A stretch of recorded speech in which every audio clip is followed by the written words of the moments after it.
Well, it's loading.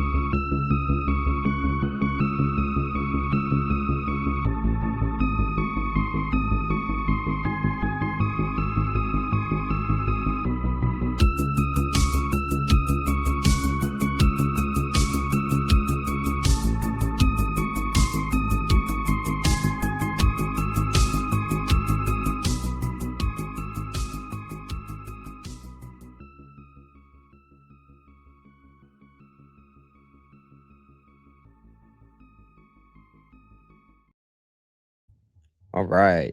Welcome to 6G Agenda. We are live a little bit early today. I'm going to let everybody kind of creep on in. I got my man Ben from EndoftheWorldNews back. We're going to be talking about the Second Crusade today. I'm seeing a lot of rhetoric around Crusade 2.0 coming from Alex Jones. He did a crazy interview with Sneeko a week or so ago, and I was like, dude, we should talk about this because it's just hilarious. He back to back. I think the next day he did one with Fuentes, and he started calling for Crusade. And it is the most animated interview. And then he also goes into this weird Holy War Crusade thing. We've talked about the Holy War t-shirts all the way back like a year ago. So this is a long time coming. This is something we've talked about many times. So yeah, welcome on, Ben. I'm excited to talk about this with you. How you doing today? Hey, thank you for having me on. It's always a pleasure to come on and talk about these crazy things with you. And I'm with you. When I was watching this stuff and watching him call for a crusade, and of course, Sneeko was playing the villain or the heel in this, fight that was going on in the public domain. And the only thing I thought about, and I was reading the comments, and there was the Muslims that were sticking up for Sneeko. There were the Christians that were calling for a crusade, like Alex Jones was in the comments. And the entire time I was thinking, behind every revolution, there is always a hidden hand. Yes. Go back to the French Revolution, and all these people are getting played. It's a trap. So yeah, it's wild to watch when you see the world through this lens or this view. Yeah, every one of them are. And that's interesting you just brought that up, because I think about the Albert Pike letter when I think about what's going on right now. And I think it's ironic that somebody like Alex Jones could be talking about things like this and not realize the irony of what he's saying, because he is feeding right into a large conspiracy that he has to know about. And that's Albert Pike's letter about the 3 world wars. And so I see it kind of unfolding, this third aspect of the Third World War. Forgery or not, it seems to always end up being legitimate whenever history plays out, right? Well, that begs the question. Alex Jones should know this. So is he an idiot, or does he have an agenda? And I would say we'd have to look at his total body of work to see what he's actually done, to see his intentions. And here was a man who was the gold standard in conspiracy, right? And we know how controlled ops works. There's a certain number of people that will see through the mainstream narrative, if you will. And then they put in their controlled opposition. So he was speaking truth. And there were some questions about his Zionist loyalties and stuff like that. Is he Bill Hicks? But he was still considered the gold standard of truth.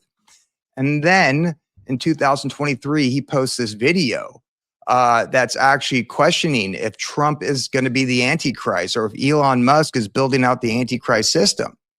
And then fast forward a year, he becomes a complete shill, or what I would say, to the point here, he's a propagandist for the Trump administration, pushing Elon Musk. So you got to ask yourself, what are his true intentions? And I think the guy's clearly an op, and he's pushing this one right here. Yeah, it's a weird move to be like, look, I'm not with Israel. I'm not for what Israel's doing, but at the same time, we need a crusade, which is like, look, I get it. I know what he's saying, but how can you not also be like, look, the globalists are pushing these people here and not pointing out as like it's Islam. It's a weird thing to do with that, because you are playing on the Christians is what he's doing. And he's got a large Christian base, and clearly that's kind of what he's playing to. And he understands he could probably galvanize them behind the movement like this, while also placating to the anti-Israel camp that does watch him still. But he's doing that in a haphazard way, because his true intentions really lie within this galvanizing the Christian base behind this holy war, which ushers in this Third World War, which is what was laid out by Albert Pike, a Freemason, a long time ago. Who is involved? It's easy to find. Let me go find that, actually, because it's a laundry list of families that he's actually connected to whenever you go look. I wasn't even aware of this. So the Pikes by blood and marriage connect to the Kingsburys, the Coffins, the Littles, the Moody's, the Cuttings, the Noises, the Webbers, the Chapmans, the Harrises, the Pulsifers, Andrewses, Burnhams, Wheelers, Browns, Knights, Dale. So clearly a lot of old families, as it says here. And so, and this is from a historian, George Adam, who gave a history of this guy, who was a master mason of the Scottish Rite Freemasonry. So when we're talking about the hidden hand, as you mentioned, that's what I think about, right? Oh, absolutely. And, if you study history, I don't know if I believe anything. I wonder if everything at some point was some type of false flag or a hidden hand behind a movement. And we just think that it's natural.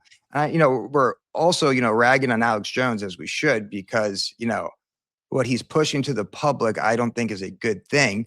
But on the other side, you have Sneeko, which we talked about earlier, playing the heel. I mean, he is going out in the middle of the street during the World Cup. He is rooting publicly all over the internet, 24 hours a day with all Muslim countries. Inshallah, everybody will pray, for 3 hours a day or whatever the fuck it is that they do, right? And he's saying this online, clearly promoting this. It's the false dialectic that we're pointing out. It's not really about Alex Jones. It's not about Sneeko. It's not about any of these people in particular. It's about the overall general movement that they're a part of, that whether they know it or not, they're feeding it and they're galvanizing people behind something that has been written a long time ago. And so I can't see this as like coincidence. Sorry. You know what I mean? And that's kind of how I view it. Oh, it's very performative, yes. Right? Like he's not in the mosque, praying, living right life. He's all over the streets. He's dressing up like he's in the Middle East, and no other Muslims have been Muslims their whole life or wearing that headscarf around their head and screaming into the camera, whatever, praise be to Allah, welcome to New Yorkistan, Madani's New York, the whole world will become Muslim. And I got to think that Muslims in America are sitting there and just kind of cringing because they clearly don't do this stuff. And one more thing, I think this is interesting, and we kind of talked about it before the podcast actually started, and shout out Steven from Biblical Hitman. Shout out Steve. The reason he converted to being a Muslim, because he was raised Catholic. He's Filipino and I think white. He's not even from the Middle East. Not that you have to be from the Middle East to be a Muslim. Yeah. But, and this coming from his own mouth, he converted to being a Muslim because of Andrew Tate. So let's not forget that he was brought into this entire red pill movement, which I think we could both agree it's some type of intelligence operation that's going on. It's like the counter to fourth wave feminism. And especially what's going on in the news with Tate, he's really being used as an instrument of change by the system. And then when you kind of look into the videos came out where his foot was missing and all these other AI videos, you're like, I guess what I'm trying to say is his conversion to being a Muslim, was very suspect with who he was associated with. And then when he starts to make it so performative in the public, and we don't see regular Muslims doing this, why is he doing that, right? So he's clearly getting paid by somebody to do this. Oh, that's right. And, I try to look at this from like other people's eyes. You know what I mean? I'm a certain age, I'm a certain demographic. So I try not to be that. Does that make sense? So I try to like listen to things people are listening to, or try to look at it like, who's seeing this, right? Like what age group is seeing this, and what is this actually doing for that movement, right? And so when you see somebody like, for instance, Jack Neal repost a interview he did in July with Andrew Tate that describes and details all the events that led into the current situation he's in now, where he gets arrested, right? And he's pretty much posing himself as a savior for young men, posing himself as this person who's saying young men are enough and they deserve to be, whatever, right? So it sounds good. And everything he says, he puts himself as a hero.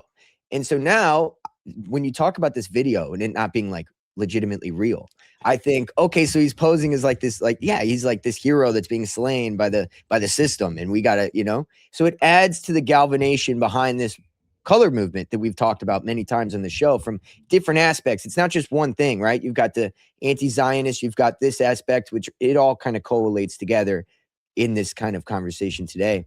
Now, Jack Neal's an interesting one too. We're going to be all over the place with people. He went to the University of Austin. Hold on 1 What's the second. one connected to Palantir?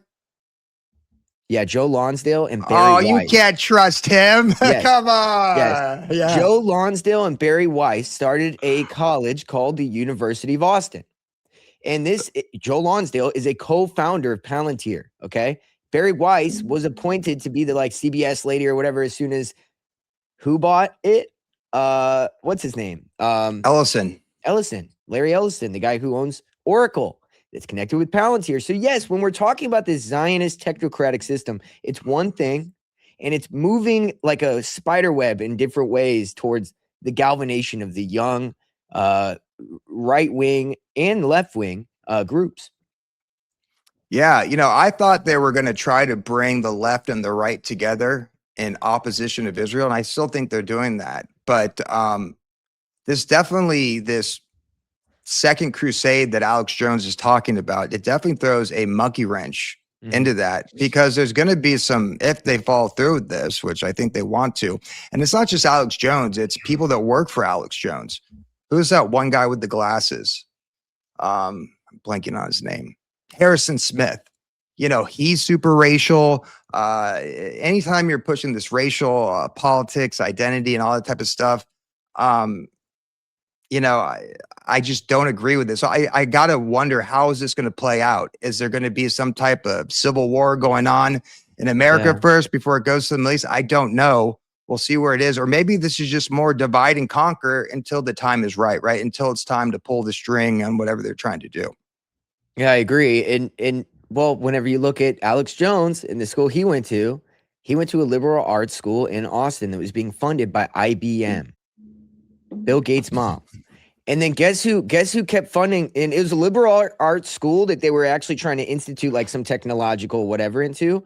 I look at this as what we see today, the influencer world, the technocratic world, like liberal arts school mixed with technology. Right? Silicon Valley coming and infiltrating a liberal arts school in Austin. And then now we have all these influencers everywhere. And then they made their own school, Austin University, that's completely separate. So when you start to look at this, you're like, oh man, Bill and Melinda Gates fund that school. Continuing the legacy of IBM and his mother, right? Yeah, that's wild what you said about Jack McNeil, because I saw him, right? I didn't really know who he was, but I saw a couple big people on his podcast from like you had Tucker Carlson on there, you had Andrew Tate, you had Owen Wilson. I'm like, Professor who is this guy? Professor Yang. And then when you find out that he went to the Austin College, which is funded by Palantir, you're like, this guy's founded by Palantir, pretty much. This guy's a puppet. This guy is a puppet. The two most Zionist I should say the most Zionist Palantir guy was is Joe Lonsdale.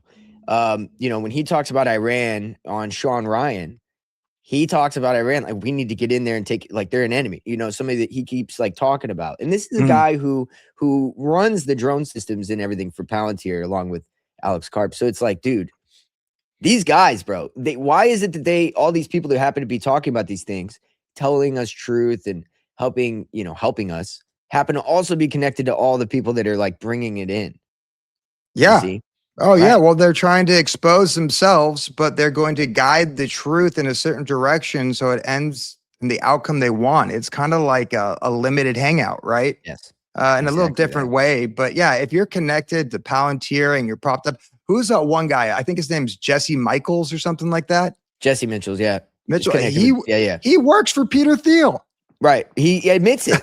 He admits it, yeah. Anybody who listens to him goes, well, he admits it, so it's not a big deal, and this and that. It's like, but have you looked at who Peter Thiel is? He says that democracy and freedom are not they can't coincide, and saying pretty much that we need to get rid of like Western value, like get rid of everything. So, yeah, I worry about that. And then when you look at the fact he likes Curtis Yarvin, right, who talks about virtualizing people. And then he has a company with Brian Johnson who's cloning himself and like, and he's connected to other people who are keeping like Sam Altman, who want to keep his brain in a jar so he can put it inside of a clone later. Like, these people are crazy, bro.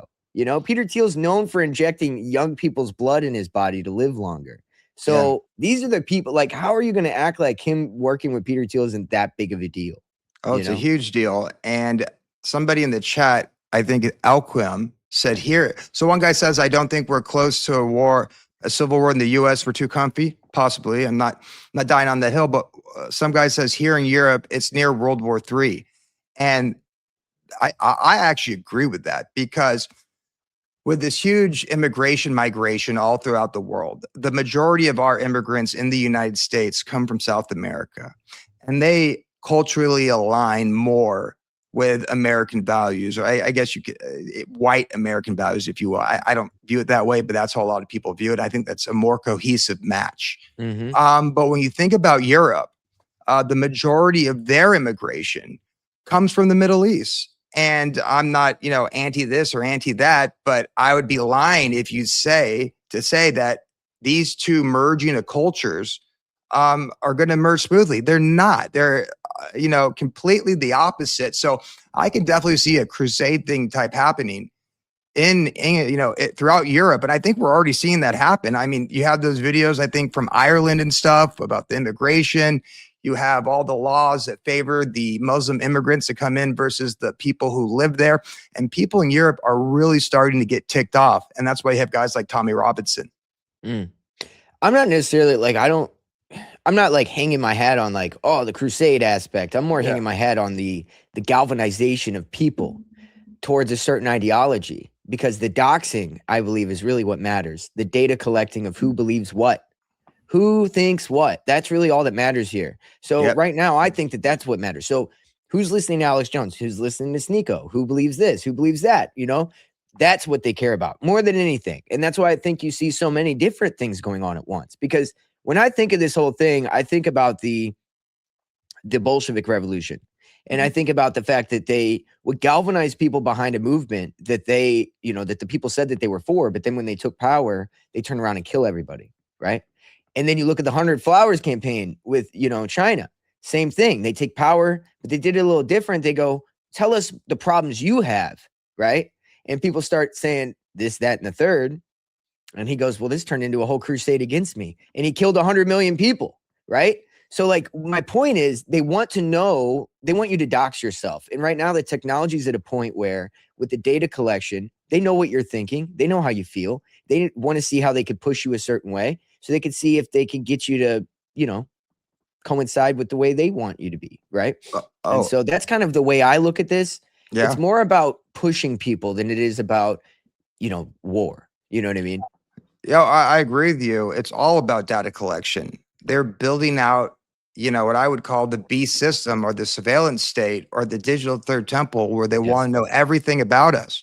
Yeah. And a lot of this conversation is happening on X.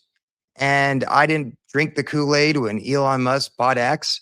I was like, wait a minute, this guy's part of the agenda. And now he's buying this app and promoting free speech, although within a week of it, with their new CEO, Linda Yaccarino, or whatever his name was, it's, freedom of speech, but not freedom of reach.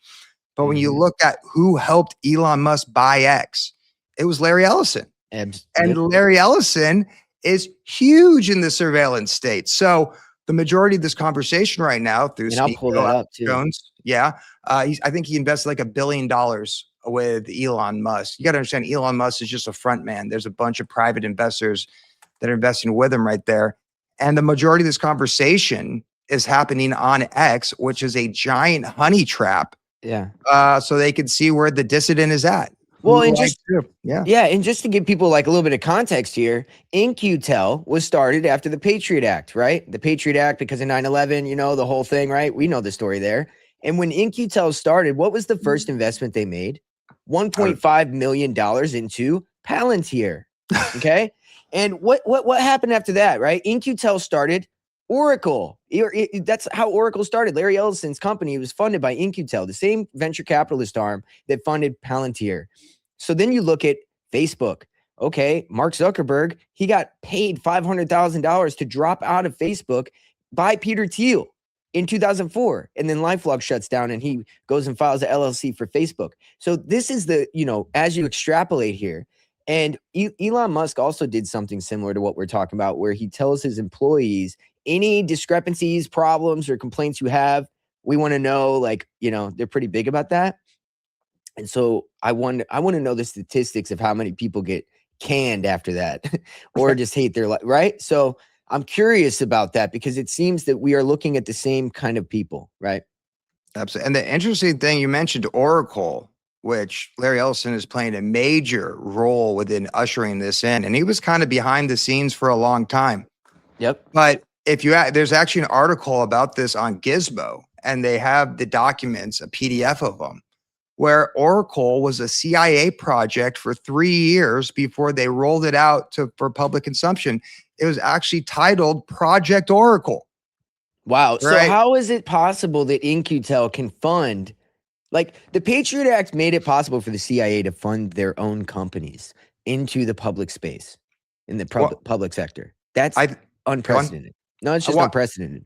Yeah, well, I think what they did is they kind of outsourced all the things that would be illegal for the government to do to these quasi public-private cutouts, which you would call Silicon Valley. So Silicon Valley, you know, and the weird thing is like we submit to all of it. Every time we download an app, we hit the agree button, and in that long list of words that you're agreeing to, surveillance is part of it, data collection is part of it, right? Or you have the flock cameras that have the database, but the police have access to that database. So literally the CIA outsourced all the surveillance stuff that I think under the law, if they ever follow the law, they're not allowed to do, but to say, hey, our hands are clean, we're not doing it. But it's all these companies that they funded and they created, and there's a backdoor to all these companies for them. Exactly. And when you study the world wars, dude, it's the same thing. The Industrial Revolution came in from rich, powerful families, industrialist families that came in, extract resources, became rich off the backs of labor workers. And then, you know, you had, of course, the First World War, and then that just completely destroyed, you know, and impoverished a lot of people.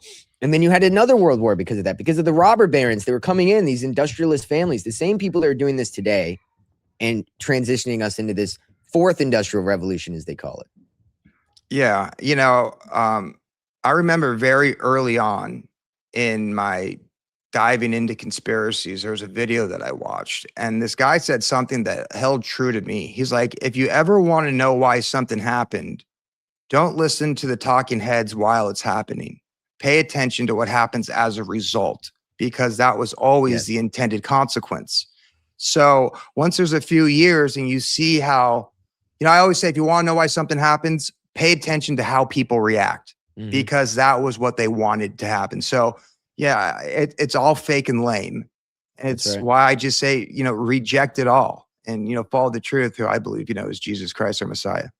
Yeah. And I just think that, you know, and that's my thing. Like, I don't like to call out people per se, but I do understand the Hegelian dialectic, and it's always problem, reaction, solution, get people to react so that way we can enact our solution. And so I always am looking at people's rhetoric and going, where does this lead? Where's the evolution of this thought process go? And if it always leads towards this kind of police state or this kind of galvanization behind something that would justify police state, then I have to go, this guy's a shill. I mean, what else you want me to do, man? So it's like, I don't know. It's logic. So let's play a little Larry Ellison. This all feeds into the Albert Pike letter that we're going to pull up in a minute, which talks about the Zionists. We'll talk about that in a minute. Let's play a little Larry Ellison. Citizens will be on their best behavior because we're constantly reporting and reporting everything that's going on. And it's unimpeachable. The cars have cameras on them. I think we have a squad car here someplace. But those kind of applications using AI, if we can use AI, and we're using AI to monitor the video. So if that altercation that occurred in Memphis, the chief of police would be immediately notified. It's not people that are looking at those cameras. It's AI that's looking at the cameras. No. You can't do this. It would be like a shooting. That's going to be immediately, that's going to be an event that's immediately, an alarm is going to go off. It's going to be, and we're going to have supervision. In other words, every police officer is going to be supervised at all times. Supervision. The way he enunciated that was interesting. It is a panopticon is what it is. And I don't think that it's not going to be, it's going to be Minority Report. We'll catch you before you do it. It has nothing to do with this aspect of like, oh, when something happens, then we'll get you, you know? Well, think about this, what he just said. And remember, they create the problem. They throw fire on the gasoline, to the reaction. And then their solution is always more federal overreach with the surveillance. And right? What led to police officers wearing those cameras on their chests? Well, remember there was like a year or two period where it showed all those white officers going after those black people, and there was all these big, to-dos about it and stuff like that. And there's really a public perception out there that these policemen were, and I'm not saying they are or they're not, they're out of control. They're doing all this horrible stuff. So what do we need to do? We need to put cameras on them, and people are like, yeah, let's do it. Let's do it. And that's just ushering in more of the surveillance state. So he's telling you what you want to hear. We'll keep these police, under control. They're not going to be doing bad stuff, but guess what they're also doing? They're surveilling everything that we do too. And ultimately, that's what they want for their data harvesting, for their pre-crime system that they're trying to usher in. That's right. And I'm so glad you brought that up, dude, because man, I'm so glad you brought this up because I've actually been looking into this. So people keep talking about the IDF and how they're training our police officers, right? Mm-hmm. Okay, so you just said, what year did Axon start putting their, cameras onto police officers? Well, that was 2014. Do you know why that was? No, why? Well, that was because of the Mike Brown shooting. Do you know anything about Mike Brown? Oh, yeah, I remember all that. Absolutely. Okay, I'm from there. I literally lived there, right? Like literally in that, like I lived 5 minutes away from where Mike Brown got killed. Like I could have heard the gunshot from my backyard. And so like the tear gas in my backyard from the riots, the whole deal, right? And so point being, I remember the parade that they had. And they had like some weird conspiracy that they were actually, there was like Democratic UN people or whatever that were actually practicing this parade before the shooting had happened. And then they had all these things like made as soon as it happened pretty much because people were like, how did they get all this shit made? And they're already doing this parade or whatever, right? There's a lot of weird shit that happened here. But what happened right after this was you had riots in New York. You had them in all these different areas at one time in 2014. Remember that? Oh, it was nuts. Yes. Absolutely. And I remember like I was in some of the crazy protests, like, right, just because like I'm 18 and I want to go see like what's happening. You know what I mean? I was a wild boy. And I was like, what's going on? I mean, throwing, I saw people anyway, it was crazy. I could tell stories about that whole situation. But point being, even the Mike Brown story itself is a whole episode. It's insane. They left that guy out there all day. It was a big humiliation, a big demoralization ritual so that way they could enact what we're talking about here, which is a police surveillance state and a civilian surveillance state. But point being, the IDF was training the police in 2014. Yeah, it's nuts. This goes back to 2014, man. The IDF's been training our police officers since the Mike Brown shootings. So first of all, let's look at this. What year did the Axon, which by the way, Trump has a lot of investment in Axon, which is the body camera company. Well, that's what's so funny about Axon. And I wonder, and I said this tongue in cheek, but I was like, I wonder if Axon is behind the recent movement to tear down all the flock cameras. That's right. So 2014, after the shooting of Michael Brown and Ferguson, heightened the public demand for transparency and accountability. By 2016, nearly half of U.S. law enforcement agencies had adopted body cameras. Okay, so let me see if I can find this. And real quick, ahead, I'm not saying that body cameras are a bad thing. What I'm saying is that this is one reason that they will use to usher in the surveillance state, right? So it's like a stepping stone to the surveillance state, based off what Larry Ellison said, right? Because like, hey, guess what? The police officers will be controlled. They'll be on their best, behavior. And everybody's like, yes, that's good because of all the horrible things they were doing. So in no way do I think that they're bad. I'm just saying, I think they use these events as a precursor to usher these things in. That's right. And let me see if I can find this because I have it on my phone. I had it as a saved bookmark, but I don't have it on here. But there was a 2014 news article that discussed the IDF training our police. But right now, all I'm finding is Israel prepares major military operation in West Bank after 4 Palestinians and 2 Israelis killed. It's just in talking about Mamdani. Okay, so it's not going to show it to me. But crazy shit's going on, by the way. Trump just like fell out of his limo like right before we started this. Really? How did he I don't know. He like collapsed. You think Trump makes it all for the next 2.5 years? Remember the Simpsons episode where like he was like dead in a casket? Yeah. like, wasn't that while he was president? Oh, I don't know. Because I'm pretty sure it was. It was? I'm almost positive it was like right around, pretty much, yeah. Well, they are 'Cause- rolling out JD Vance to kind of save his hopes for 2028, going off on Joe Rogan, going on Joe Rogan and speaking the truth and all that type of stuff. And you're like, wait a minute, you're a shill.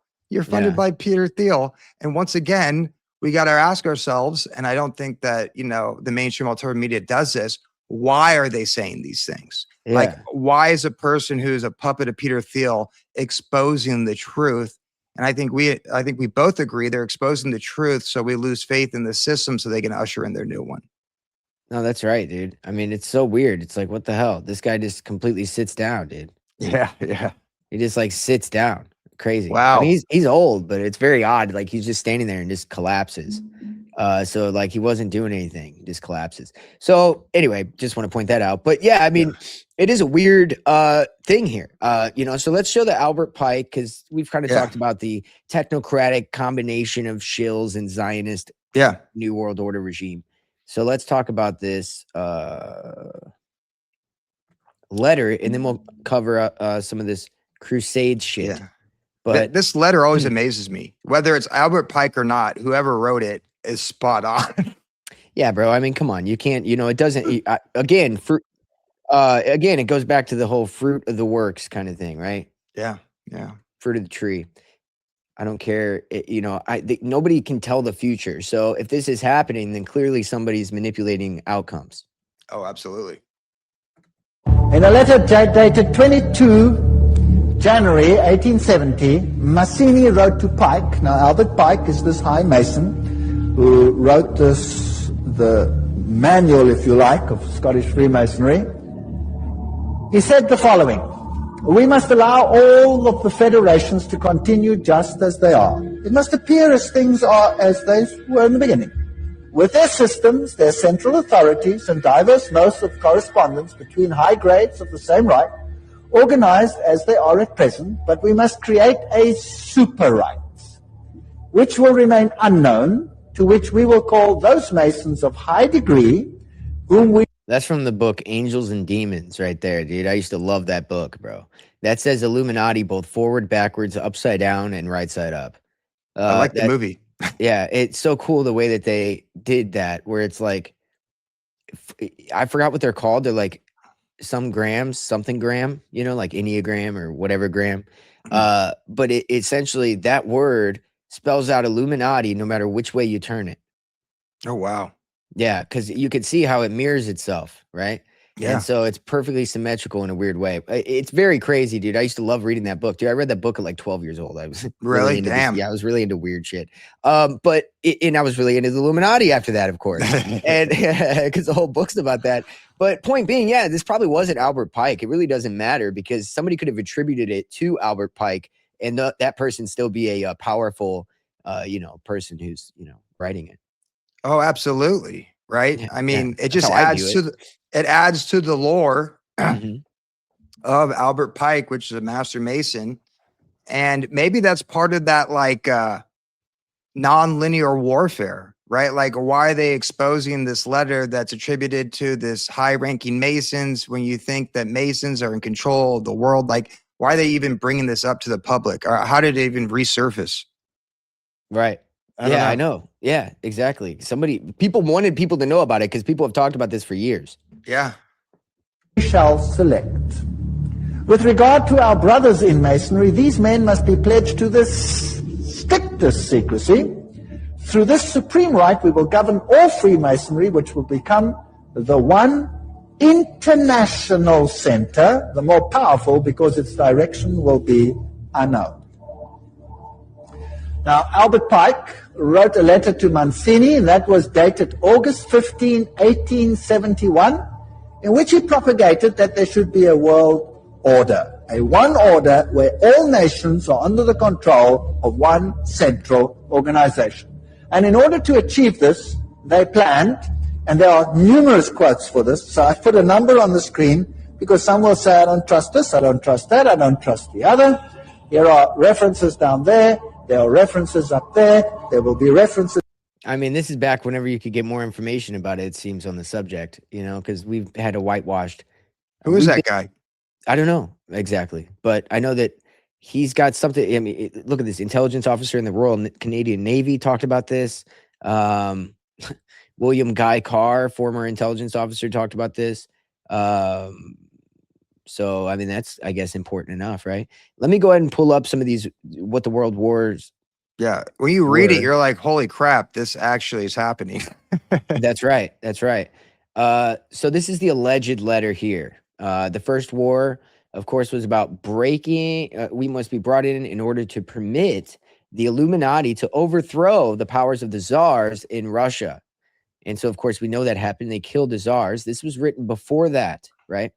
So then they could put in a fortress of atheistic communism, which is also something that happened.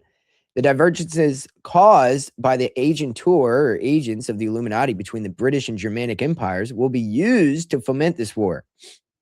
At the end of the war, communism will be built and used in order to destroy the other governments in the order to weaken the religions. So that's really ultimately the point here, right? Is the religions. That's the ultimate enemy, all right? And so then after that, you have the Second World War, which was about fomented by taking advantage of the differences between the fascist and political Zionists. We see that happen. Of course, the Nazism is destroyed, and political Zionism is strong enough to be instituted in a sovereign state of Israel in Palestine. So, of course, during the Second World War, international communism must become strong enough in order to balance Christendom, which it has. Socialism, communism, they're the same thing. So then the Third World War, this is what we're talking about today, must be fomented by taking advantage of the differences caused by the agentur of the Illuminati, so from the past two world wars, between the political Zionists and the leaders of the Islamic world. The war must be conducted in such a way that Islam and political Zionism mutually destroy each other, and we see everybody hates Zionists, or they hate Islam, or they love Islam, or they hate Zion or love Zionists, right? So isn't that exactly what they're laying out here? Oh, 100% they're laying that out. Just look at the Middle East right now.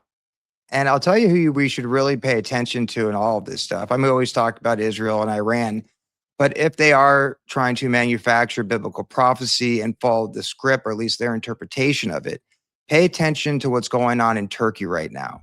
Because based off Ezekiel 38 of the bloodlines that they mentioned, that's actually in modern day Turkey.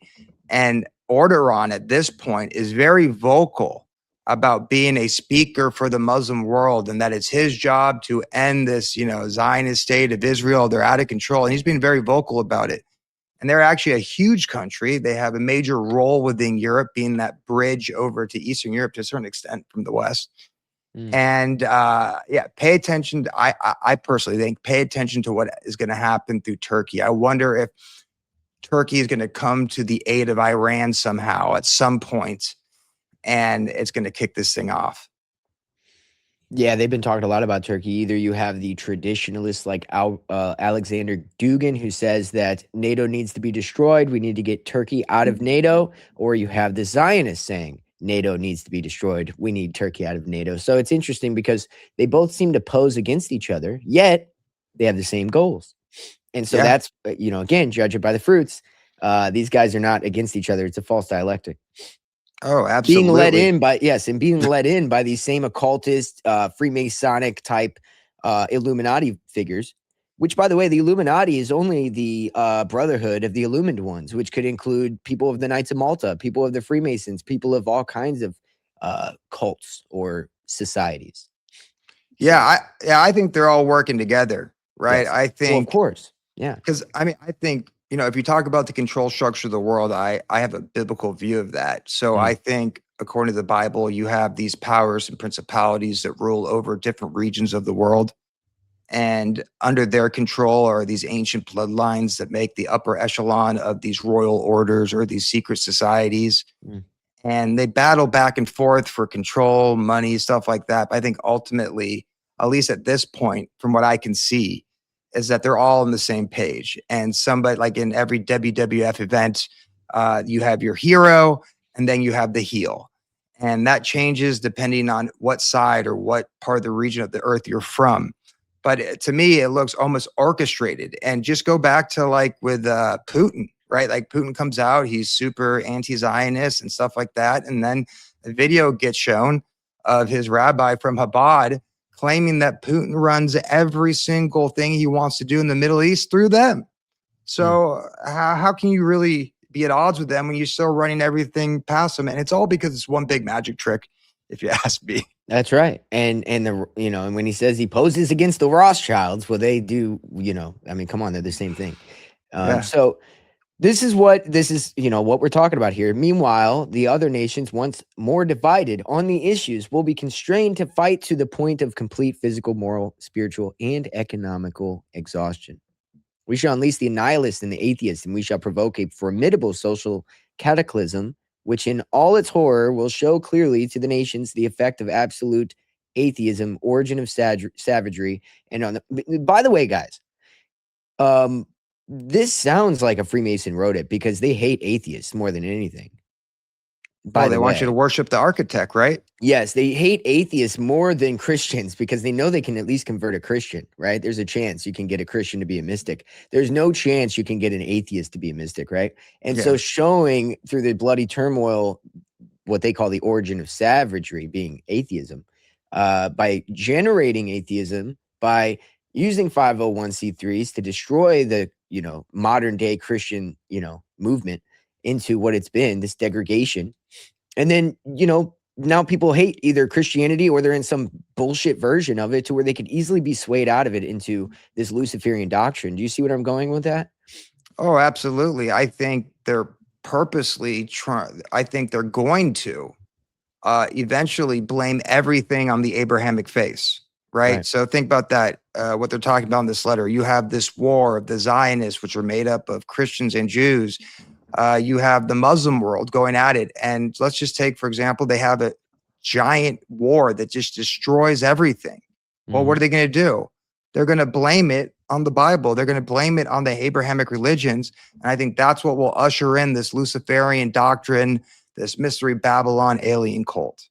That's right. Blame it on the religions. And also, the atheists have already kind of been blamed, haven't they? I mean, people are now doing this new movement towards Christianity because of the atheistic culture we've had for the past, 15 years, right? So I think that part has already happened, kind of. Yeah. So then everywhere the citizens... Oh, sorry, go ahead.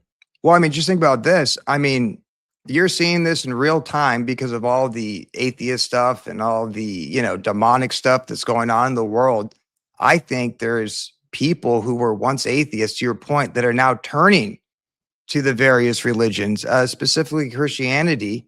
And that plays into the hands of these powerful elites that can then mold and control people within these institutions of religion. That's right.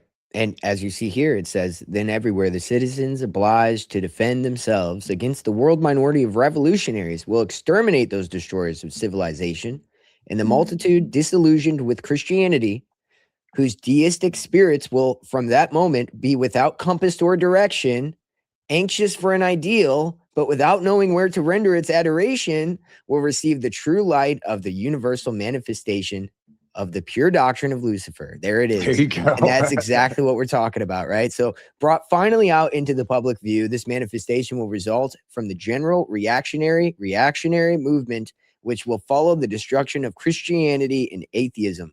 So again, I'm always looking at the reactionaries because that's how they work. I only go off their blueprint, bro. I studied these guys for a long time and now I understand like how they operate. So I have no beef with any person. I just look at the overall blueprint and I go, that person seems like an agent, whether they know it or not, right? The agentess, as he calls it, of the Illuminati. Well, that's the beauty of knowing the end game, because if you know the end game, you can then start to make sense of the people who are talking. And then you ask yourself, well, I know they're telling me some truth, but does this also align with, or can this lead to the end game that I know that's happening? That's right. And when you start looking with this holy war stuff, whether it's, Alex Jones or Sneeko or throw in Nick Fuentes or, any of these people, throw in the Zionists, right? There's nothing more that the Zionists like like Ben Shapiro than having Alex Jones go out there and saying all Muslims are horrible and we're in a holy war.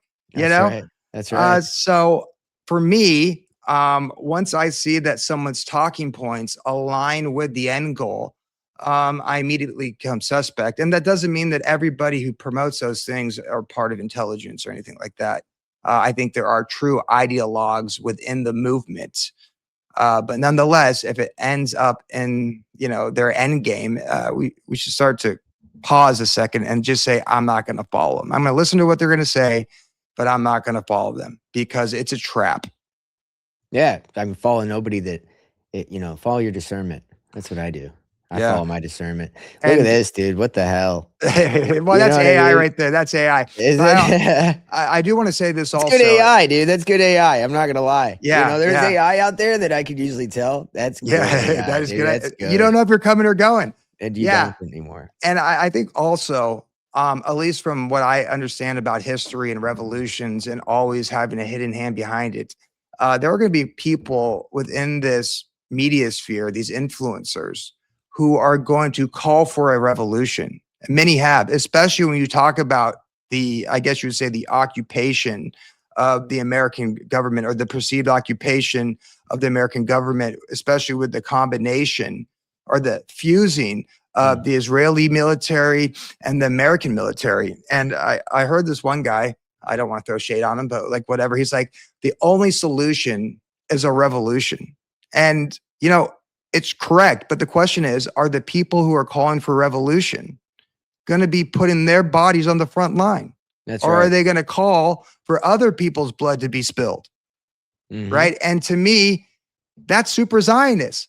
Whether it's for your cause or for the Zionist cause, you're still calling for other people to spill their blood. And to me, that's why it's important to understand the world or the human experience through a biblical worldview, because if you don't, you can fall for this trap. Right. No, that's for sure, man. Welcome in, Daniel. How you doing, man? Faith without works is dead. You're preaching another gospel. Must be talking about, I don't know who he's talking about. Definitely not us, because we don't preach gospels here. Let's pull up a little bit of this crusade action and see what we got going on. This is like a 20-minute thing. So let me see if I can find, because there was some good clips from the actual interview with Sneeko and Alex Jones, dude. I watched the whole. I saw that too. Yeah, I watched like the whole thing, and it was just. It's a joke. That's another thing. Performative. It's performative. They're both kind of laughing. They both look demonically possessed. Absolutely. And that's why I just either shake my head or pull my hair out, because I don't understand how other people within the conspiracy sphere or the truther sphere can look in that and go, this is not serious. This is a joke. Right. And then take it one step further. Why are these people doing this? So I look at this and I go, again, I'm not in this world. You know what I mean? I'm examining and studying it. Right. And so when I see Angelo Groiper say, what a funny name, say that Nick Fuentes cries laughing at Alex Jones destroying Sneeko. At no point in that whole video did I see him destroy Sneeko. All I saw him was he gave like low IQ arguments about Islam that actually kind of drove anybody with any kind of level of like thinking ability towards Sneeko because he had no good arguments. And then everybody that agreed with him are just like idiots, that are being galvanized like useful idiots. So let's watch a little bit of this. It's insane. So these are the three guys, by the way, that are coming in and ushering this in. By the way, it's Fuentes, Alex Jones, and Sneeko, who are like in this movement here. And real quick before we watch this, understand this: Alex Jones looks like an op, right? InfoWars looks like some types of intelligence op. You have Nick Fuentes, who's tied to Catboy Intelligence. I don't know exactly who funds him, but it's connected to the Cat Boys. And then you have this Sneeko character who became Muslim because of Andrew Tate, right? Who was all part of the red pill movement. Like, these are the people who are now pushing this crusade, which is why we have to be suspect of it all. And he calls himself, well, I shouldn't say that. He talks just like Andrew Tate, by the way. Like, he started doing this thing where his cadence and the way he would speak and say words became just like Andrew Tate. And I'm like, what is this weird shit that I'm watching, you know? Also, he started wearing that after this crusade thing started happening and people were like calling to deport Sneeko or whatever, although he's an American citizen. He also started wearing the black suit and tie, like kind of performing like he's Malcolm X or something. Yes. Yeah. He's like Lex Friedman. I don't know. All right, let's pull this up. You can deport me if Sean Strickland can't knock me down, huh? You can't stop me. I'm coming. I know. Then tell me. I'm coming. Durka Muhammad. Allahu Akbar. See, like, what is this? This is what I'm saying. Like, this is this is just performative. And how are they saying that he's destroying him with this? Anyway. The slavery that we take the women as sex slaves, and inshallah, you become Abdul Alex Jones. And look at his face, dude. I mean, come on, this is insane. Inshallah, you're gonna be doing this. So he's over here doing this weird Muslim shit.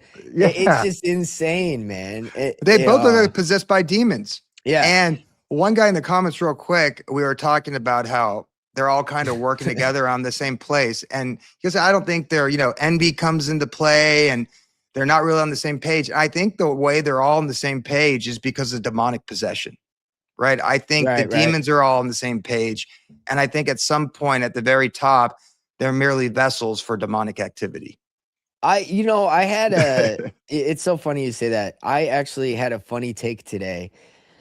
With Doc Brown, we had on a Prometheus report. I opened up. Okay, let me frame it this way. Every Friday, we do a show in the morning. It's a news show. For anybody who hasn't seen it, check it out. It's great. Prometheus report. We talk about all the current events, give it a different spin because I'm looking at shit from a different angle. But I was like, dude, we should do like a segment because every time I get home, like, I'm getting home in the morning, a shower, and I'm like I think of shit in the shower. Who doesn't, right? That's what everybody does.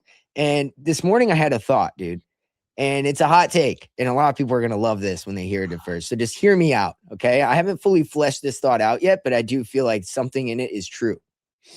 I don't believe in demonic possession. Now, let me explain that.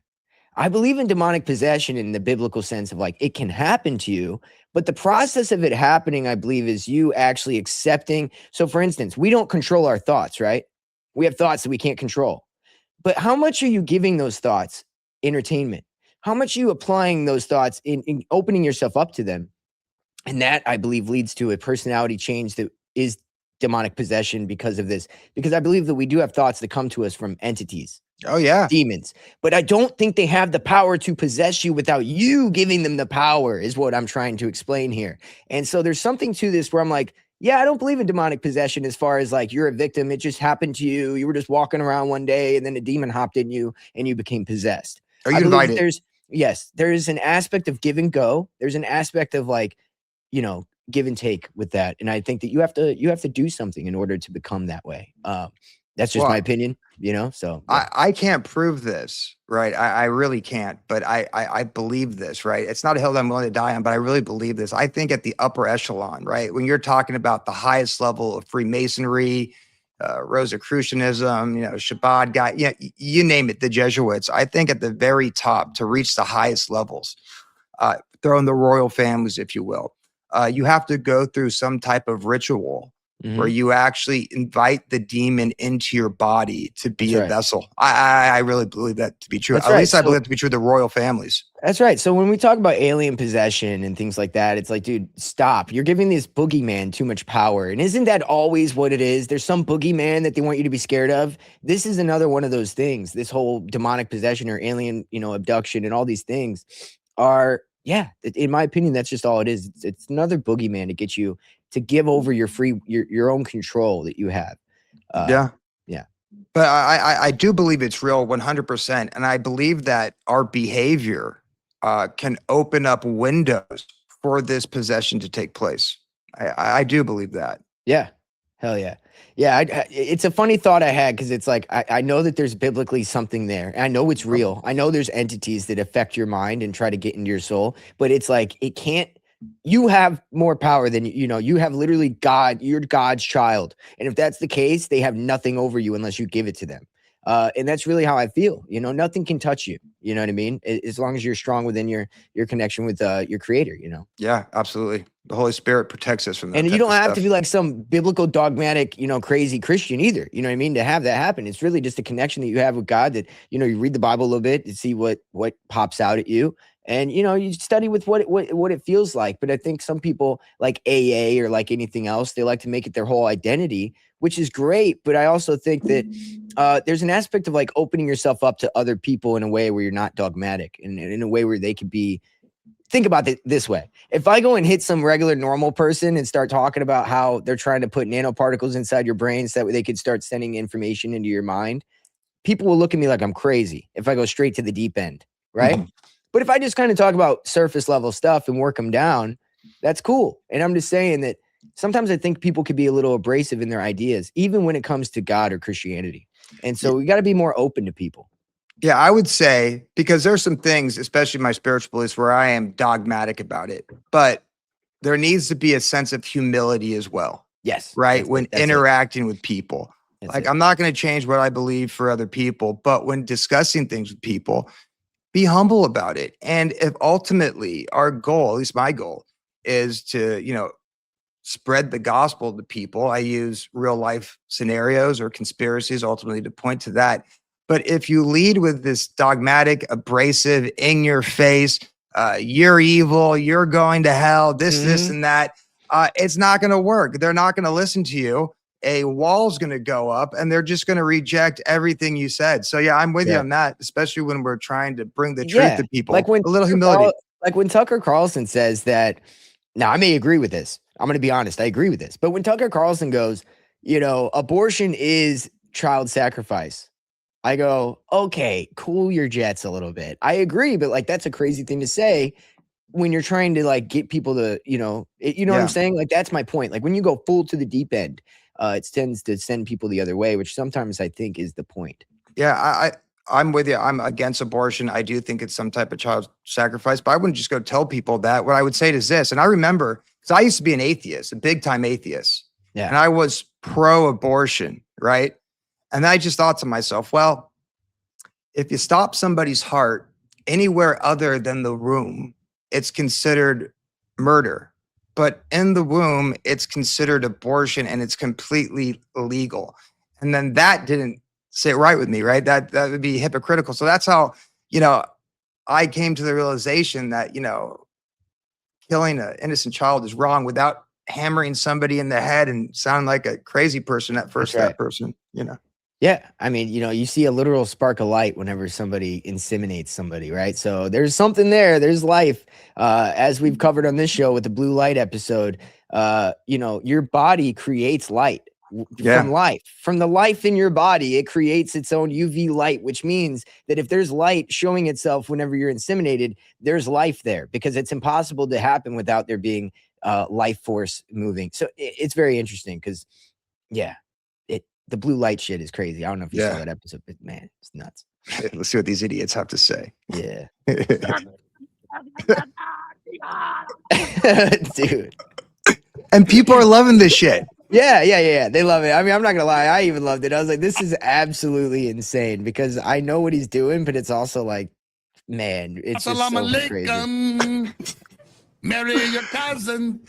It's so much fun. Dude. You really have. Well, I mean, I laugh at it, not because he's funny, but because it's so ridiculous. Yes, absolutely. Like, it's not even like, oh man, this guy's the truth, right? It's more like, oh my God, like what a mockery he's making of everything he's done up until now. Yeah. With doing this, it's absolutely insane. And what's crazier to me is he's doing all this after losing everything, but perceivably, I should put that disclaimer there. Losing everything, right? So it's like, come on, man, this guy's more controlled than ever. Yeah. Cannot. Like I said, you see Alex starts yelling. Sneeko tries to make me down, huh? Look. You can't stop me. I'm coming. I know. Then tell me. I'm coming. Durka Muhammad.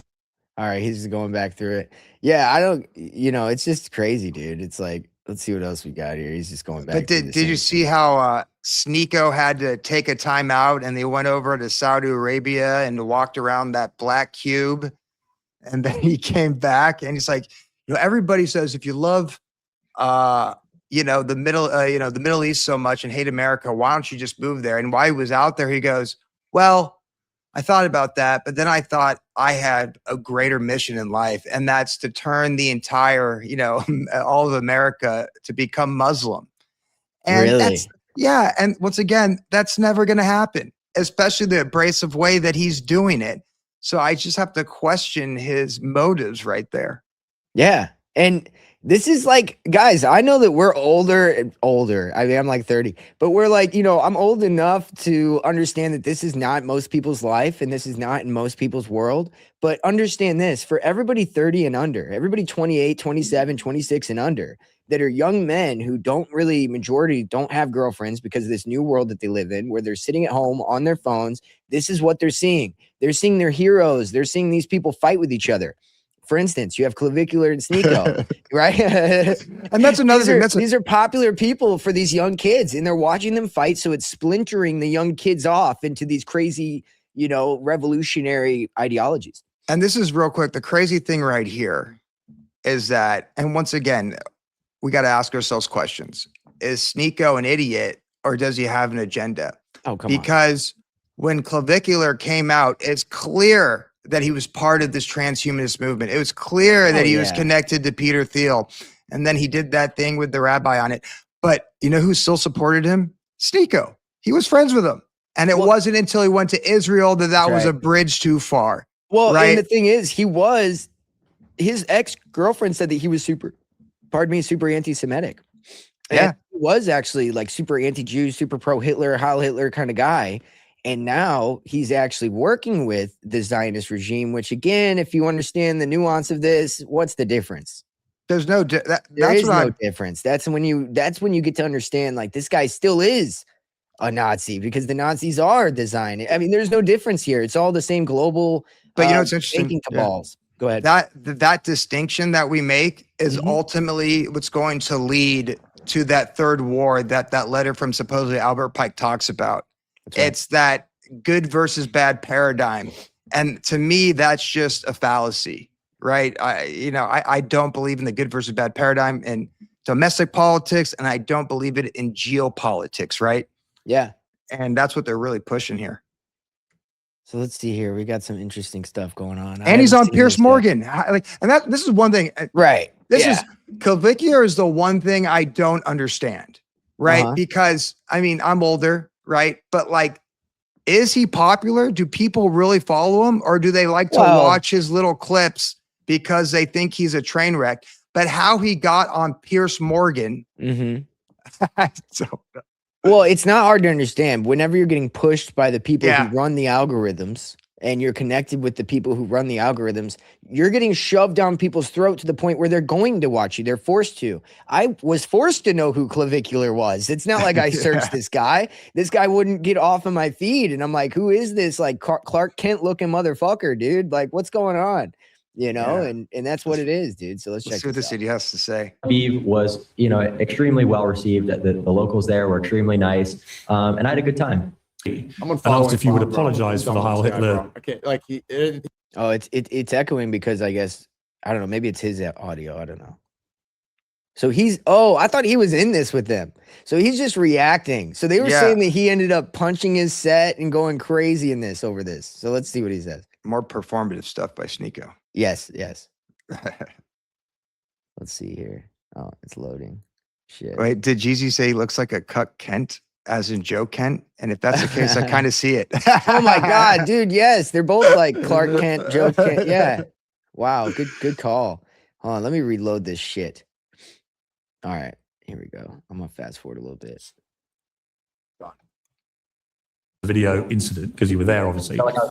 There's no one there. Like, you're the brave soldier for clubbing in Tel Aviv and getting paid for it. What an actual scumbag, bro. And so many people aren't going to say this. Going to say you're burning a bridge. Love you, Sneeko. Because they want clout. All scumbags. Scumbags, bro. You're going to turn a blind eye to this. What everyone sees is plainly obvious because you want to get clout. Here's what they're going to say. You're burning a bridge. Sneeko loses his allies. If you think that I'm going to turn and I'm going to ignore this so that for a content relationship, you lost your mind. But he lost knowed your everything mind. else. I don't before think there's this. anything more to because he knew That's the exactly point of this is the what beef. Israel was. Little It's like rap prostitute beef. for Jewish supremacists. I'm blissful. Oh, la da da, la da da. I'm in the club, twerking in the club, being a good little bitch for Israel. I don't know any better. I'm just a stupid little looks maxer. Fuck you, man. Like, bro, it's sick. He's trying to sell it. You can see he's trying to sell it. Like, in what world does that make Shit, you bro. furious? I know he's Fucking selling it. sellouts, bro. He doesn't even look flushed in the Sorry, face. He fuck doesn't the look law. mad at all, dude. Anyway, it's just it's performative, as you said, dude. You know what the fuck is this? I'm surprised he didn't say halakala malaika at the end of that, or whatever they say. Yeah. Well, we also have apparently Andrew Tate exposed Sneeko. Oh yeah, this is funny right here. Is this him exposing Sneeko? Yeah. Why is it gonna play music like that? Let's see. And listen, I'm all. And one thing I want to say real quick: I'm all for a Saul to Paul moment, right? I don't think that we should be judged for our past if we truly are repentant for our ways, but Yeah. judge the fruit that comes after that repentance. And Sneeko is still acting like a major player within this influence, cultural wars that we're seeing. Oh yeah, yeah, and it's at a heightened level more than ever. You see the whole, it's all splintering off, which is the point of it, you know. And they all got clippers, and that's another thing. You think these Yes. people's reach is natural? No, and unfortunately, I was looking at Sneeko clips recently, and now my entire timeline is filled with Sneeko clippers, and they have like 5 or 10 people that cut and paste everything, and then they upload it, and that's how it gets all over the place. So all this stuff is so unnatural. Well, that's exactly what's going to happen to my feed now that I just looked that up on this show here. But but it's interesting. Like, yeah, like you say, Andrew Tate had 26,000 fan accounts. 26,000 fan pages. So like when you have a fan page, they post everything you post. And then he had 26,000 of those. So he had like a clone of himself 26,000 times that made it to where you had to see him everywhere. And when they tried to shut him down and took him off of the internet, that's why you were still seeing him even when he got canceled. So this guy was able to permeate the internet no matter what, which is interesting. Like some of me does think that maybe he's like, the system is after him for something, but also he's in the system. So it's a weird thing where I just can't quite peg him because I know he's involved with the crime syndicate shit. Like it's so clear that he's got to be like mob tied, but also he seems to have actually pissed off some kind of elitist regime. I mean, but has he though? Because I understand what you're saying, because once I found out that the video of him getting arrested appears to be AI, edited, right? Then you're like, this is all theater. That is that is where you go. Fake, if that's fake, then it's all theater. That's right. I mean, that's where you kind of go, So this holy war, actually, let's go to this first. Yeah, let me pull that back up. I forgot about that. Let's see what he has to say about. Let's see what he has to say about. It seems he's got himself exposed, and all these revelations are going to come to light. So I'm going to tell you a very fact. I can't even play it because it beats and shit. Whatever. All right, so yeah, he's going to talk shit about Sneeko. The one thing I have to say here, real quick, is when, regardless of what side of the argument that you're on, right? Whether you're for the agenda, against the agenda, whatever, you should listen to all these influencers talk about each other because they're spitting truth. It's the problem is when we're so tribal that say someone like, people who like Sneeko, if, Nick Fuentes comes out and says something about Sneeko, they're going to go, oh, no, that's not true. That's not true. Let's say you like Nick Fuentes. Sneeko comes out and says something about Nick Fuentes. You go, oh, that's not true. That's not true. But in reality, what these two people are accusing each other of is both true, which is why I've just come to the conclusion that it's all fake and lame. I agree. So I guess 2 days ago, Nick Fuentes was saying, calling for this dude to be, well, we'll move on, but the saga continues with these guys, dude. That's the point of this. It just goes on and on and on and on. You could find the saga. Literally unraveling, coming undone. Because you have to understand how this all started, guys. This started with one solid movement of young men that were together, America first, young men that were really trying to I guess anti-Zionist together at first. Then it became this Jewish supremacy. And then that's when Fuentes splits off because he's like, you guys went too far for me, even though he's been a closeted gay Democrat the whole time, shilling for the right. And then you have, this now is turning into this bigger thing where Alex Jones enters and Andrew Tate and him have beef now. So it's splintering off over and over again, even with him in Clavicular. So I just wonder, what is this doing for the young male, it's really making it to where they can't galvanize behind any movement because they're all over the place, which might be the point of it, is chaos. And recently, I think the next phase of this crap talking is they're now all accusing each other to being Jews. Nick Fuentes is a crypto Jew. This guy's a crypto Jew. Dan Bazarian's a crypto Jew. You can't trust any of them. And they're hurling these accusations at each other. And it's just, I mean, to me, it's comedy. Speaking of Jews, dude, we got 10 Jews, 10 jewels, gold There we coins. go. Let's go. I don't even know what that is, dude, but that's awesome. Thank you very Yeah. much, Tara. I have no idea what the hell that is, but that's dope. A little present. So let's move on to a little bit more of the crusade aspect of this. Yeah. It's just again, it's like, where does this go? I don't know. I think it's chaos for the purpose of chaos. Yeah. Let me see here. Oh, okay. Get to the Alex Jones Crusade 2.0. Maybe we could skip through some of this and check it out. I was going to pull up like his interview with Fuentes, which is where he first started talking about this. Well, maybe let me show this, by the way, because this is not like something new. Alex Jones has been talking about something adjacent to this for a long time. Remember the Holy Wars t-shirts? Oh, that came out a week after Charlie Kirk was assassinated. That's right. And Or so fake assassinated. I don't know. That's right. And so it leads right into this thing that we're in right here. I wonder if it's going to open up a different page. Okay, here we go. InfoWars. Where are the Holy Wars? I know they're on the web. I had to look again. They're on the website, but I used to have an image of that I made. There you go. That's not it. No, Holy Wars collection. Let's see what we got. Yeah. There it is. It's the Crusader cross. There you go. And now we're in this Crusader, right? You shall conquer. Leather patch hat. There's a War on Your Soul t-shirt. So, and this guy, it's just crazy because he's a little ahead of the times with this, almost like he had some kind of insider information with where the narrative's heading. Yeah. And once again, I just think this is just more evidence that behind every revolution is a hidden hand. And yes. That's what we're laying out. Ultimately, that's what we're pointing out here. Yeah. And it's an unpopular opinion. And I don't know why. Maybe because people are too tribal. But like I said, once you see the world through this lens, it's hard to unsee it. That's right. And he goes into he just kind of elaborates on the history of the empire, the Ottoman Empire, and how they took over. And don't get me wrong, dude. I really think that there's an aspect to this where you are going to be choosing between Noahide or Shiite law or whatever the fuck it's called, Sharia law.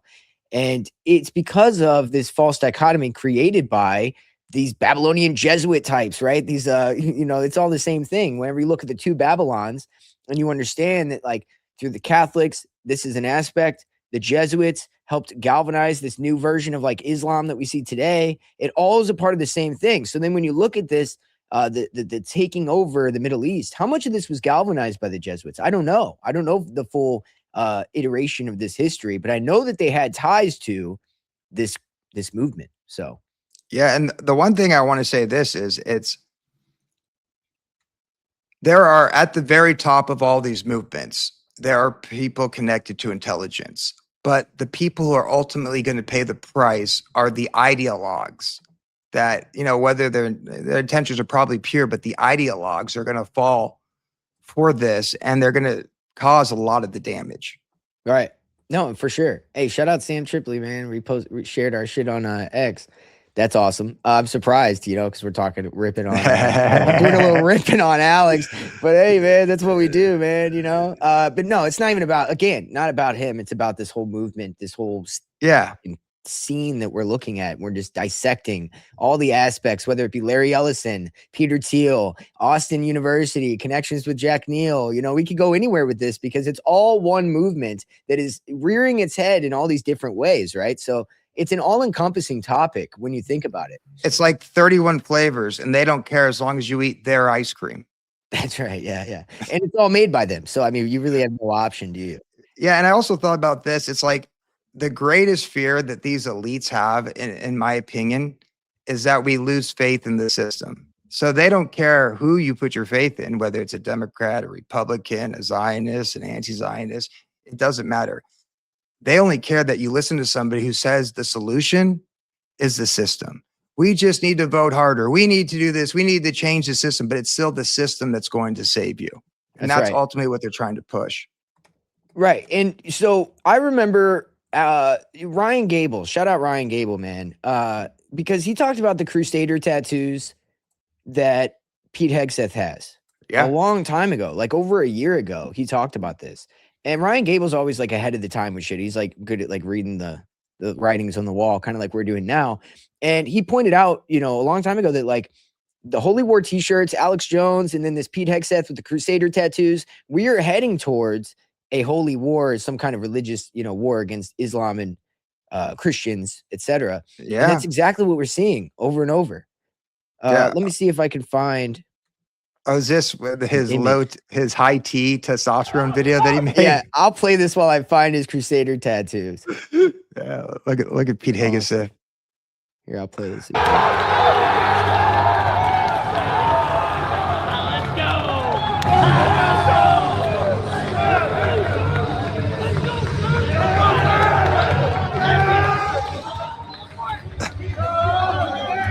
All right.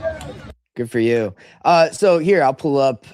I found it. So we got the Crusader crosses tattoo here. I'll pull up because man, like you can see where this is going. And what's his name, dude? Pete Hegseth. Seth, right? And so if I was to look at the etymology of the word like Heg in Greek, I wonder what that word means, Let's see here. Hegel, a German philosopher, German ideologue. Oh, dude, what are the odds that Germanic Enlightenment figure named Hegel. And he's got, you know what I'm saying? When you have this kind of weird Nazi. Anyway, I make a lot of weird connections with names. Well, I think that there's a lot to the names. Well, one thing about like, say, Pete Hegseth or Caroline Levinsky, understand that the people at the front, like Pete Hegseth, he is just a puppet, right? He is a character in the script. The real power are like the deputies behind them. And they're all connected to the Palantir Mafia.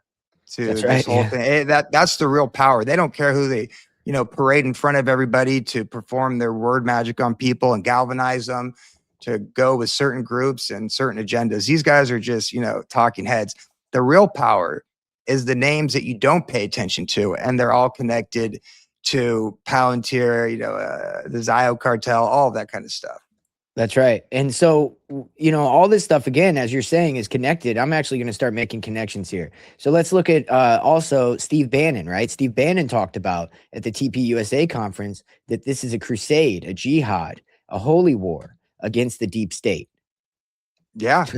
That's exactly what we hear Alex Jones trying to say. But the thing is, they're working with the deep state. It's the Bolshevik Revolution all over again, guys. That's what we're looking at, right? Well, think about Steve Bannon. At the same event, he exposed the Greater Israel Project. But then you read the Epstein docs and you find out that he's connected to Epstein. So it's like, why is someone connected to Epstein who has an email correspondence with him, exposing the Greater Israel Project? Yeah. Unless they want you to know. Once again, they want us to know all this stuff. We think, oh, we're such good noticers, and this applies to me as well. We notice what they want us to notice for the most part. Yeah, no, for sure. And it just shows that I wonder if he is Opus Dei, Tracy. I wouldn't be surprised because Peter Thiel is Opus Dei connected. His mentor was the Opus Dei priest. Well, I wouldn't be surprised. But Steve Bannon's really into like the Kali Yuga and shit, right? He's a mystic Christian type.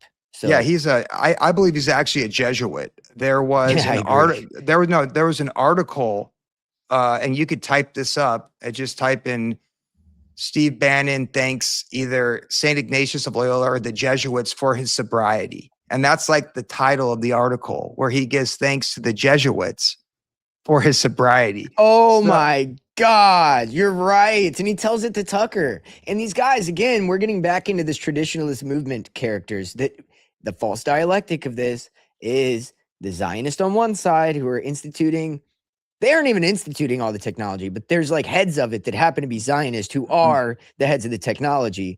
And then you have the other side, which are these guys, and they're a part of the same movement. So here, let's pull that up because holy shit, man. Tucker, right there. Tucker, who does shows with Alexander Dugin and Steve Bannon. I think that when he went to go meet with Dugin over in Russia, he was still wearing his Kabbalah bracelet. And I think Dugan was like, listen, dude, they're not going to believe you're really a Christian if you keep wearing that Kabbalah bracelet. Please take it off for the sake of the op. Wow. So when we're talking about the Illuminati, Opus Dei, priest, I wouldn't be surprised if they had some kind of connection with the Jesuits. It is in the same kind of field. Steve Bannon tells Tucker he will pray spiritual exercises of Saint Ignatius of Loyola if he goes to jail. There you go. Jesuit. Yeah. He says that if we don't win this, this country is going to devolve into some kind of neo-Marxist totalitarian regime. It's heading that way regardless. Now that we know that Trump is actually on the side of the deep state, we know that his forecasting is probably exactly what they're trying to bring in, right? So he's actually telling you what they're trying to bring in. When you look at it under that light, you understand he's actually telling you what they're doing. Yeah. Which is, I always invert things in that way because that's how you get to the truth, I feel like. Yeah, I'm still blown away when you brought that up about Alexander Dugan and his article in 1996 called "The Gnostic," where he argues for the left-hand path, which is considered dark magic and Western esoteric beliefs, right? So here you have this guy masquerading as a Christian orthodoxy, but his true beliefs, he believes in magic, and he's arguing for dark magic. And this is Putin's brain. And make no mistake about it, just like he's Putin's brain, Steve O'Bannon was the brain of Trump. Especially that's what got him elected the first time. That's right. He's the one that tricked all of us into thinking Trump was some type of populist. That's exactly right, dude. And it's like it was a symbiotic relationship between the two to mirror what he was doing in Russia. That's exactly right. And something interesting about that, we should actually look at that, because where does at the core of magic principles, all these things, Gnosticism, it comes from the Kabbalah, it comes from Babylonian, this first Babylonian religion, which is Luciferianism, right? Essentially, man becomes God through enlightenment, through gnosis. And so when he acts like he's against the Israeli regime, which has the Solomon seal as their flag, which is a magical emblem, right? Bill Cooper lays out something very interesting, that they didn't have the book of the law when Solomon was actually ruling. So what was he worshiping? What was his temple for? Because Josiah, later, they found it whenever Malachi and Josiah, they found in Chronicles 2:24, I think you can find this, that they actually found the book of the law later. So this is after. So what was his temple to? What was he worshiping? What is the Enochian magic, right? What is this?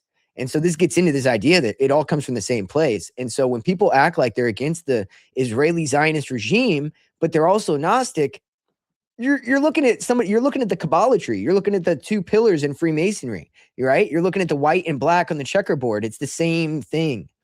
Well, I believe, and I could be wrong about this, but I believe that he was ordered by, I want to say God, but it could have been somebody else, to order that temple for God.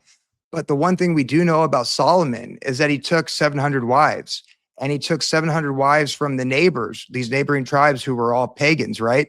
And what God got mad about was that he started bringing in the practices of these wives, and he became an idolater, right? So there's no doubt that in the process of making this thing and afterwards that he was messing around with dark magic. And then you also have that apocrypha text, and I don't know how legitimate it is, about King Solomon. And they said that he used a magic sigil to control demons to build part of the temple. Now, I don't know if that's from the Kabbalah teachings, which is from the Kabbalah, and a lot of Christians like to point to that. But this is in the Messianic Bible, or the Masonic Bible, or whatever you would call it, which is the Jewish Bible, right? So that is where they have Solomon's story, and they do keep that in there. So my point is, like, who originally told the story? Also, how do we know what God it is? That's been turned into just a blanket statement for Lord, and Lord means Baal. And so then you get into Baal worship there. So it's a very odd thing when you start to look at like the Bible in its current iteration today because of the translations, right? That's the whole idea of the sons of God. Well, if you read the Bible in like the regular English Standard Version, it doesn't say that. It doesn't say the sons of God came down and mated with man or man's daughters, right? So there's discrepancies to be made. And that's why I kind of lean on what Bill Cooper says, which is like, I just look at what Jesus Christ says, because everything else has been kind of muddied and messed with since the times of Babylon. You know what I mean? But there's an aspect to that where I'm like, I kind of agree with that only because of the who the fuck am I to know all the historical changing and translations of the Bible, right? I know this guy died and lived for me, and his words have been said in multiple books, so you can cross-reference them. I mean, I agree with that. Yeah, I mean, to a certain extent, but you also got to understand, if you believe in the New Testament, you got to believe in the Old Testament, because Jesus was I believe in it. I believe in it. I just think that they fucked with it. Was a fulfillment of Old Testament prophecy, right? If you read Isaiah 53 and various other ones pointing to the Messiah, the majority, and people don't realize like this, if like 75 or 80% of everything that Jesus taught was from the Old Testament. Now, he gave the correct explanation of it, of where the Israelites went wrong. But to me, there's no, and I think one thing they're going to try to do in the end times, if we're leading up to this, whether it's real or manufactured, they're going to try to divide the New Testament from the Old Testament, and they're going to usher in this Gnosticism, and they're going to point to the God of the Old Testament is really the demiurge, which they would consider a Satan type figure. Yes, as a way I can see that totally. I believe that's what will happen. I agree because that's with that. Christian Gnosticism right But there. I right? also think, though, Ben, we know that people like to put truth within the lies. So how much of that is true, though? How much of it is true is my only question. How much of the Old Testament has been fucked with is all I'm saying. Yes, there's prophesies of Jesus is coming, right? That's the whole point of the Old Testament, is to show that it's been known and it's been written that this will happen. However, there is some truth to the aspect of there has been muddying of the waters of God, Lord, and all those things, right? So I'm not one of the, I'm not one of those guys that think the current version of the Bible that we have is perfect by any means. Yes. Yeah, I don't. Saying. There's some people like King James only. It's perfect word of God, and then you read into it, and it's like, no, it's not. They make up words that shouldn't be there. You know, translations might be different, and this is one thing people should actually do, and go back to the Greek. Go back to the Hebrew, see what those words mean, and then compare that to the English translations that we have. And you can kind of see there is some artistic liberty when creating these translations. Yeah, like a concordance, right? I have a concordance. I look at the concordance all the time, and that proves that the sons of God were in the Bible, but it has been written different in different Bibles. So if you have a concordance, you can kind of get to some of these answers a little easier, which is why I understand that there are discrepancies that I have found that make me wonder, what have I not found that maybe lead to some beliefs being held, right? So, and other people too, for that matter, And also we got to take in consideration, who was in charge of putting together the official canon. That's my point. The Roman Empire. Yeah. And before that, he was worshiping the god of Apollo. He thought he was a direct descendant of Apollo. So am I to believe, especially when you see how the religion changed after they legalized it in Rome, when they started bringing in what I would call idolatry, the venerating of the saints? They say they're not worshiping them, but go look at a shrine to Mary and tell me that's not worship. The changing of the Sabbath, all that type of stuff. So no, I don't necessarily trust anything that comes out of Rome. I think it was a political move that stole all the real spiritualism out of it and instituted pagan spiritualism into it. And so, there's a weird thing where you can't get to the true quote unquote Christian mystic religion that is within it, because it's been muddied with pagan, religion all over it. So it's hard to actually get to it without actually falling into the Gnostic Luciferian doctrine. And that's been done on purpose, because I do think there's an aspect to some sort of like mystical traditions, maybe that Jesus kind of like tried to show and practice or whatever, that you just can't even get to and understand, because it's not anywhere there besides what leads you into Luciferianism. You know what I mean? I think there's an aspect to that, but what do I know? Well, that's why, like, I mean, I love the Bible. I run a Bible study, but at the end of the day, I just like to keep it simple, right? What they go, one of my favorite passages, really popular passage, they go, rabbi, or teacher, what are the most important commandments, right? And he says, love the Lord God with all your heart and love your neighbor like you love yourself. While prophets and commandments hang on these two truths, essentially, right? So at the end of the day, if you love God, right, and you repent of your ways and actually try to live a spirit-filled life, and you love your neighbor like you love yourself, I think everything will work out for you in the end. Yep. And look at what they've driven us towards. We're scared of our neighbors. We don't love each other, and we hate God. So there we are. Here we are. So the time has come to reveal the truth, to expose the spiritual essence of what bootlicking ordinary people call political extremism. We have confused them with enough enough by changing the labels of our political sympathies, the color of our heroes, and by passing from fire to cold, from rightism to leftism and back again. All of this has been but an intellectual artillery barrage, a kind of ideological warm-up, huh? It's almost like he's saying that this has been a false dialectic that's been pushed onto people so that way it could lead into this new, what he's about to lay out. Doesn't it seem that way? Oh, absolutely. We have frightened and tempted the extreme right and left, and now both and others have lost their way, strayed from the beaten tracks. This is amazing. Aha, so we've gotten to the truth. That is exactly what he's saying. This is amazing. As the great Evgeny Golovin liked to repeat, he goes against the day, should not fear the night. There's nothing more pleasant than when the ground is slipping out from under your feet. This is where the first experience of flight, it kills vermin, it tempers angels. So it's really this idea of like accelerationism that's being laid out here. Do you notice what he called us normal people? This is how they really do it. He called us bootlickers. Yeah, bootlickers. The lower, the underlings. We're the bootlickers. Who are we really? Whose menacing face is at all the more clearly peering out from the paradoxical radical political movement with the terrifying name National Bolshevism, which is, by the way, something he started. Today, we can respond without any ambiguity and vagueness, but this necessitates a brief excursion into the history of the spirit. Mankind has always had two types of spirituality, two paths, the right hand and left hand. The first is characterized by a positive attitude towards the surrounding world, harmony, balance, and bliss. All evils but a particular instance, a local deviation from the norm. And so he gets into the right-hand path is also called the Milky Way. It does not subject man to the particular suffering. It protects from radical experiences. This is a false path, he says. It leads to slumber. It leads to nowhere. The second path is the left-hand path. Sees everything in the reverse. There is no milky bliss, but black suffering. No silent calm, but festering. Fiery drama of split being. This is the path of wine. It is destructive, terrifying. Wrath and rage reign in it. And in this path, all reality is perceived as hell and as a submersion into the heart of some kind of unthinkable catastrophe originating from the very heights of the cosmos. Wow, dude, this guy's insane. He sounds like Aleister Crowley.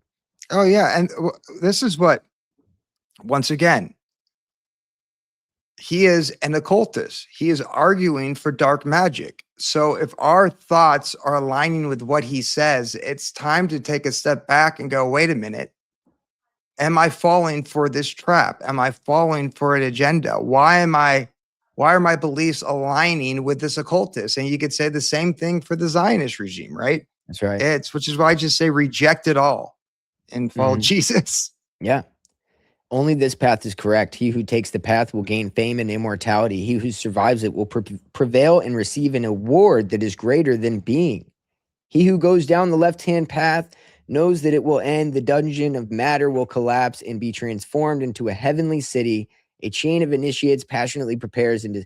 Now, this is like when they talk about, like, I don't fear death. I know that I'm going to live forever. And, what matters is everlasting life. None of this stuff.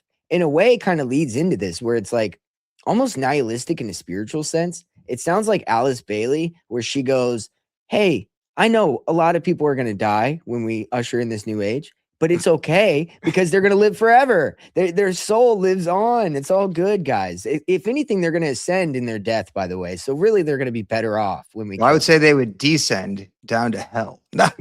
Right. And so it's interesting that, it seems to be mirroring this ideology everywhere you look when you look deeper at it. Right. Yeah. What I just love how he started it. You guys are all a bunch of bootlickers. Oh, yeah. Screw you I love guys. it. Well, here he lays it out. The left-hand path is called gnosis, knowledge.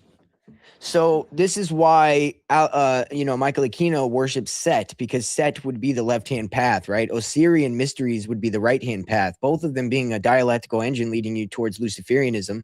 However, they like to act like one's better than the other, But I think they play off of each other, don't you think? Yes. So like this White Lodge or this Dark Lodge, once again, they're different paths, but it leads to the same destination. Right. No, absolutely. Gnosticism, the big G in Freemasonry. What do you think it means? Doesn't mean God. It means gnosis. Oh, it does? No. Yeah. Yes, dude. That's the G, man. And a lot of people don't know that, you know, but gnosis is ultimately what they worship because it is self-enlightenment, self-fulfillment. It is the Luciferian principles. That's what it is. And so that's ultimately what they worship, why they worship the sun, because it being the illuminating light of the world that gives life to all, and they achieve their gnosis through it. Yeah. And I guess as someone who follows Jesus, I think the reason why they push gnosis so much is because guess what? Gnosis doesn't lead to salvation, in my opinion, right? So No, if you're focused on all the knowledge which they're pushing, then hey, good for their side, right? that's So right. I think ultimately, you know, people talk about this is, you know, these are spiritual battles that we're facing, or they're trying to jack our loose or something like that. But I remind people that these spiritual battles are just manifestations of a greater war that's going on. Mhm. And I think that that is a battle between God Most High, Jesus, the loyal angels, the fallen, you know, Satan and the fallen angels, and they're battling all of our salvation. And you know, the question is, do you choose knowledge, their religion, gnosis, or do you choose to humble yourself and recognize, in my opinion, you know, at least that Jesus Christ died for our sins and we were given that gift of eternal life? Well, that's right. And they sell you. They and oppose each other, in my opinion. Gnosis and Yes. salvation oppose each other. And in this greater war, the other side wants less people to achieve salvation. So they push what won't guarantee that. I could totally see that, dude. No, that's right. And yeah, I think that you know, whenever you look deeper into like Freemasonry, you know, I'm doing the Mystery Babylon series. I started that revisit of Bill Cooper's legendary series. And I'm just gaining, you know, I've watched this and read this series maybe 3 or 4 or 5, 6 times already.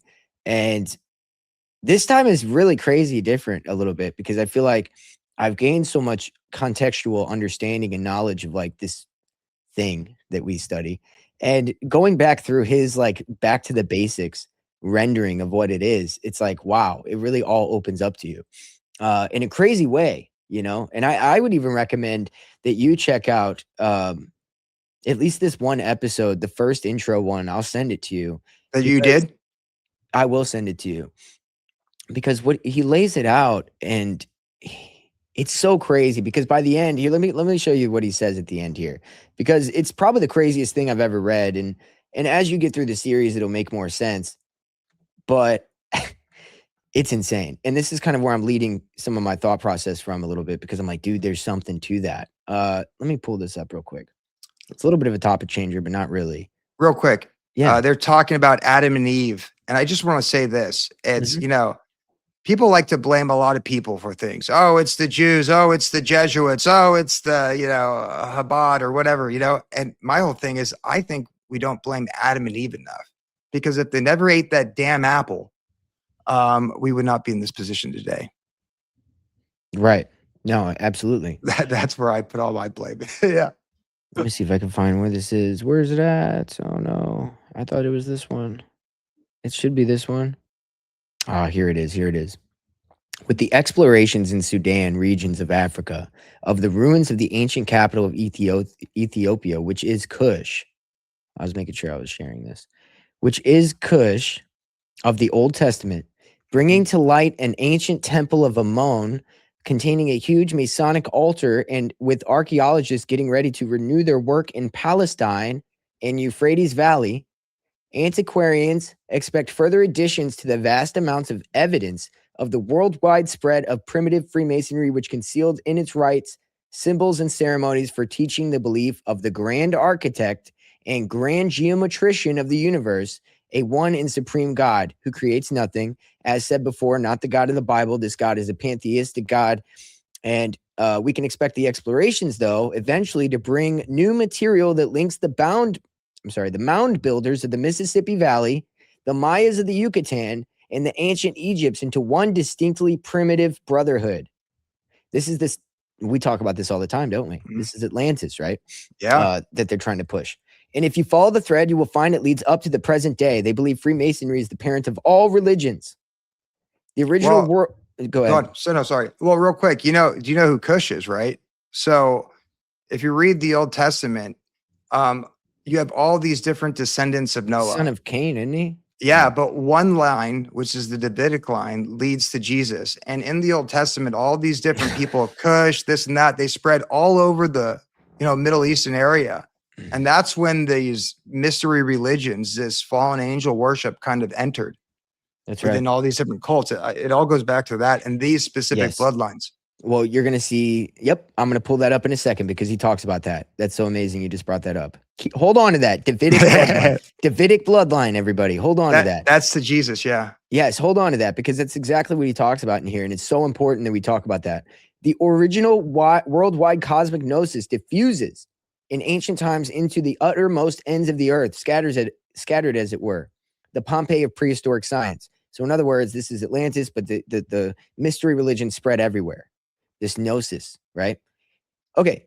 It is prehistoric science, but not based in reality. However, Bill Cooper says that. All the Masonic rituals were supremely scientific in an ancient way, survival through long ages. Okay, let me get past this. I'm trying to find, he talks about, damn it. Oh, here it is. This is it. Okay. So he was talking about, sorry guys, he was talking about the Druids worship the deity, the bull, right? Baal, Bacchus, same thing. As did the early Hebrew and Egyptians under the form of an erect monolith, a phallus, the Hermetic pillar of Gilgal, like Gilgamesh, in which I don't know actually Gilgal, but they were all found in Palestine today. That's the important part I'm trying to get to here. And the Sirajwin, the female consort of who responds in every way to the Egyptian Isis, had a solar god called Isus or Jesus. And so what he's saying is that they've mixed in this pagan, like Jesus's name comes from like Isus, from this Egyptian consort of Isis. And so that's kind of what I'm trying to explain here is that there's been a lot of that type of fuckery that's gone on in the Bible too, where I'm like, you know what I mean? That's where I get kind of weird with it. That's what I was trying to explain earlier because of this kind of context I'm getting here where it's like, you can see it. It is everywhere. Well, it permeates. Well, I mean, in the Old Testament, it talks about the infiltration of these pagan beliefs within the body of Israel. I mean, the entire kind of Old Testament, it's like the same story reoccurring. They're faithful to God Most High. Then they kind of rebel and they take on the gods of their neighbors and stuff like that. Then they go back and they're faithful to God Most High. And then they go and take on the gods of their neighbors. So you could see how these pagan belief systems could definitely have infiltrated the Israelites for sure. Right. So let me find the Davidic bloodline aspect of this you just brought up. You got anything else right now? Because I'm trying to find it. Up here. Just that the Davidic bloodline is the bloodline that led to Jesus, and all the other, because if you read the Table of Nations, I think there's something like 70 of them or something like that after Deuteronomy 32.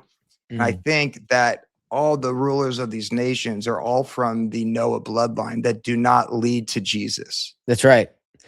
Yep. And he kind of lays that out here. And that's the point of them going to Palestine and trying to unearth everything to try to prove their whatever. That's kind of what he was trying to make a case for. He says that all initiates, when they begin their mystical journey, only begins when they're lifted by the grip of the lion's paw. The lion's paw, of course, representing the royal family of the tribe of Judah, which comes from the house of David, meant to rule the New World Order from Israel, essentially. To make a modern connection here, of course, we had Netanyahu did, Rising Lion, right? Operation Rising Lion, whenever he went to Iran recently. And, Bill Cooper talks about how Israel was created to bring about Armageddon that ushers in this New World Order. And he just said here, it gets ran by this Davidic bloodline tribe of Judah, which is the lion, right? Well, I would say that's a counterfeit Davidic bloodline, right? So it's they're wolves in sheep's clothing, and they say the things that would not present them as these wolves. It's like the Rothschilds, right? Well, they British Israel. It's British Israelism, right? Like yeah, you just said, that's what he kind of says is the enemy. That was the point of all that. Is he's saying British Israelism? That's what all this is about, right? That's the issue here, which again is the royal Babylonian banker families, the Rothschilds, etc. So yeah, exactly, and the black nobility and all that kind of stuff, and they hide behind all these institutions, and in reality, they're all Satan worshipers. Yeah. That's right, dude. Seriously. No, yeah. And because it goes all the way back to that first religion that Freemasons say that they, this cosmic religion that he kind of lays out, Mystery Babylon. And it's the only religion besides like Christianity. It is the only one. Otherwise, there's not like a bunch of religions that we think are like all these different things, like Hinduism, paganism, and all these different things. They're all the same with different aspects to them and some slightly different teachings, but ultimately the same thing, self-deification. Well, and it's all the same gods, just given a different name. It's just a different flavor. It's the reason why all the nations, except for one back in the day, they all worship the pantheon of gods. And I believe they were the same gods. They just worship them differently. It's like if you read the book of Revelations, and somewhere halfway through the last 7 years, I believe, right, around halfway, these fallen angels are given the keys to the abyss, right? And they're released back onto the earth to torment humanity for 5 months. And the leader, according to the Bible, it says Abaddon the destroyer in Hebrew, or Apollyon the destroyer in Greek. Or Azazel. Or it's Azazel. all the same thing, dude. It's or Bacchus. Shiva, or Yep. Shiva the destroyer in Hinduism. They're all these destroyer archetypes, right? Oh, you did it now. So I think it's the same fallen gods that they worshipped. It's just a different name pertaining to a different culture. It's the horned god. And the horned god, like Cernunnos. CERN. And guess what's outside of CERN? The Shiva statue. Yeah.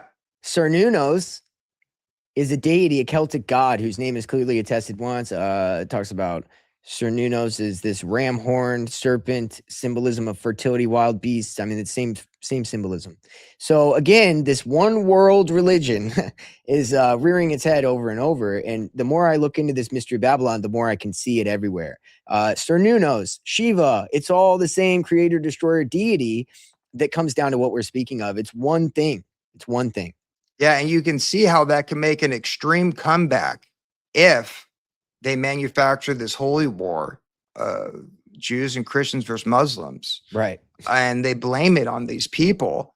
And then you could definitely see a comeback of these gods, especially if they somehow come back as ascended masters or something like that. Well, that's right. And that's kind of the whole point of this, is to, as they're doing this, also bring in this new world religion.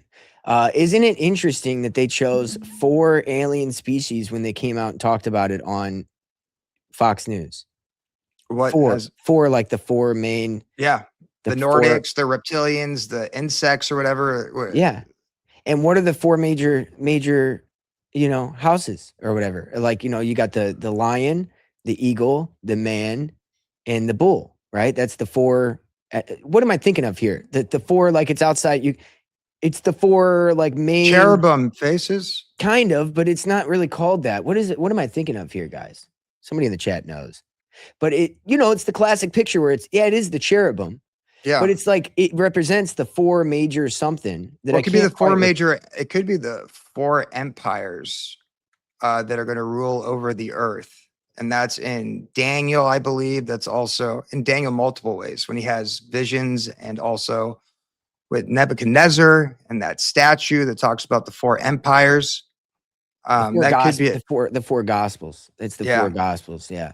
So the 4 gospels fall into this as well. And this is another way that they've kind of mixed in paganism into it, is what Bill Cooper was kind of arguing with the numerology of 4, not the gospels themselves, but the numerology of it. And just like the 7 everywhere and the 12 everywhere, and in my Father's house, which means heavenly abode. If you go look at the original etymology of house, there are a lot of mansions. And if you go look up the etymology of mansions, it means house. So in my Father's heavenly abode, there are a lot of houses, referring to the zodiacal houses. And what the fuck is that, dude? Because that's in the Bible. You know what I'm saying? So like when you know that, that's why I question things. Because like, what do you do with that? Because that's clearly pagan. You know what I'm saying? And so there's an aspect to that where like, you got to beware and use your discernment. That's what I'm trying to point out here. And you have to understand their ways of numerology, etc., because it's one system that they have to work in. Yeah. And one thing I also find interesting, especially now, and let's just throw in science and this alien thing, the way they use secular ideas to discuss, or I think prove, biblical truths. And I'll give you 2 examples of that. Talking about the 4 types of aliens. Well, one of the types of aliens is a reptilian. Yes. What do you know? One of the B'nai Elohim that came down here, one type is called the seraphim, which literally translates to either fiery dragon or serpent. So it's a secular way of describing these serpent-like angels. And then I also like to point out this idea that's gained a lot of steam, especially with modern science. And I say modern over the past 10 years. It's tied to quantum physics, stuff like that, when it comes to this idea of a simulation theory, right? So now, if it's a simulation like these theoretical science type like to point to, what does that mean? That means the simulation had to have a creator. What does Genesis tell us about the universe? Is that there's a creator. So right now we're seeing secular explanations of things you find in the ancient past, and in this case, the Bible. Well, and two things here. Iron Lunatic, I'll get to the 7 in a second, because 7 is another one too. It's about the numerology of it. There's more than one aspect to it. So like when you look at now the Hebrew 4-letter word name for Jehovah. Yahweh. That's right. Jahvh. And so what he was kind of expressing is that's the God of nature, right? And so when they represent with 4 like that, it kind of, and also he was talking about how like when you look geometria, we don't really do geometria, but if you were to, you would notice that a lot of these gods equate to the geometria of Jehovah, which is like something that they do with these names like Bacchus and, Baal and all these things, right? And so that's something important too, is the numerology that they work in and how they've infiltrated the Bible with it in ways that you can't really know, like infiltrated the teachings in this way. Not to say that, it's not real, but this is the problem with having like the pagan, Constantine, who did a political movement by turning Christianity into, the religion of the Roman Empire at the time, but it was infiltrated by pagans. Yeah, and I'm of the belief though, because you do see when people talk about this stuff from certain lenses and perspectives, you see these overlaps, right? That's right. So the question is was it infiltrated in the Bible, or did all these pagan religions, they just try to counterfeit the real God? They try to counterfeit the real truth. And remember, Yahweh was present on this earth before the law of Moses, right? Adam and Eve were there. There was knowledge of these people, of God. So I'm of the belief personally that these similarities amongst the pagan belief system and what's within the Bible is these fallen angels trying to counterfeit the truth and incorporate it into theirs. I mean, that's my own belief. But once again, with what was going on back in the day, it could have infiltrated some parts of the Bible. I'm not going to say it couldn't, but yeah. Well, I think numerologically, if we're going off of that, and we know Freemasons work in this way through the Kabbalah, that's where I'm coming from. I'm not saying anything about the teachings themselves or what it means or any of that. I'm more speaking to like right here, 4 seasons. Why do we have 4 seasons? For the 4 gospels, 4 alien species. And it talks about the Last Supper. There's 12 houses, 4 groups of 3 in the Last Supper, right? So 4 groups of 3 is how they separated that.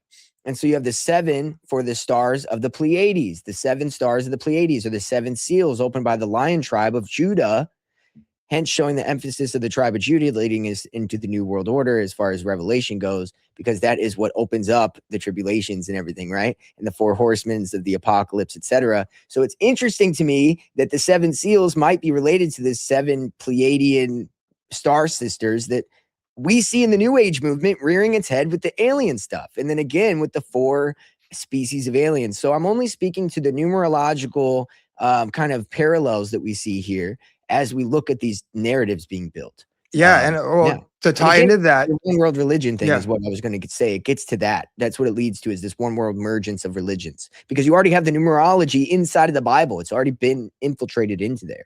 There's definitely numerology within the Bible. And just for 7, Stephen brings this up all the time, the 7 mountain mandate, right? Within the evangelical movement, which is kind of controlling Trump right now. That's exactly semi-controlling Trump right now. There's different factions to all of it. In the age, we're heading into a new age. It talks about ages or eons in the Bible, and that's kind of what we're working on when we listen to people like Alice Bailey talk about this new age coming. You know, it's a new eon. It's the end of when they say it's like the end of the world in the apocalypse or Armageddon, they're speaking of end of this world, this eon, and the beginning of a new one. And, you know, that gets back into this theosophy aspect of things. Interesting, dude. It's all coming. That's for sure. It's about to get absolutely wild. Yeah. Because I think at this point, when you, like I said, when you know the end game, and you see how far along in the agenda they are, I think it's too late to pull back. Like I think they're going for it, and they're going to run it until the wheels fall off. And we'll see if it happens. And I'm also of the belief too, you know, you might call me black pilled for this, but you know, I took it with the glass of the Holy Spirit, so I have complete faith in, you know, God and Jesus. But I think if humans ever become too much of a problem, right, for their agenda, then that's when they'll really just kill us, right? I think they all built out these underground bunkers. I think I read an article somewhere that in Switzerland, they have enough underground bunkers for the entire population.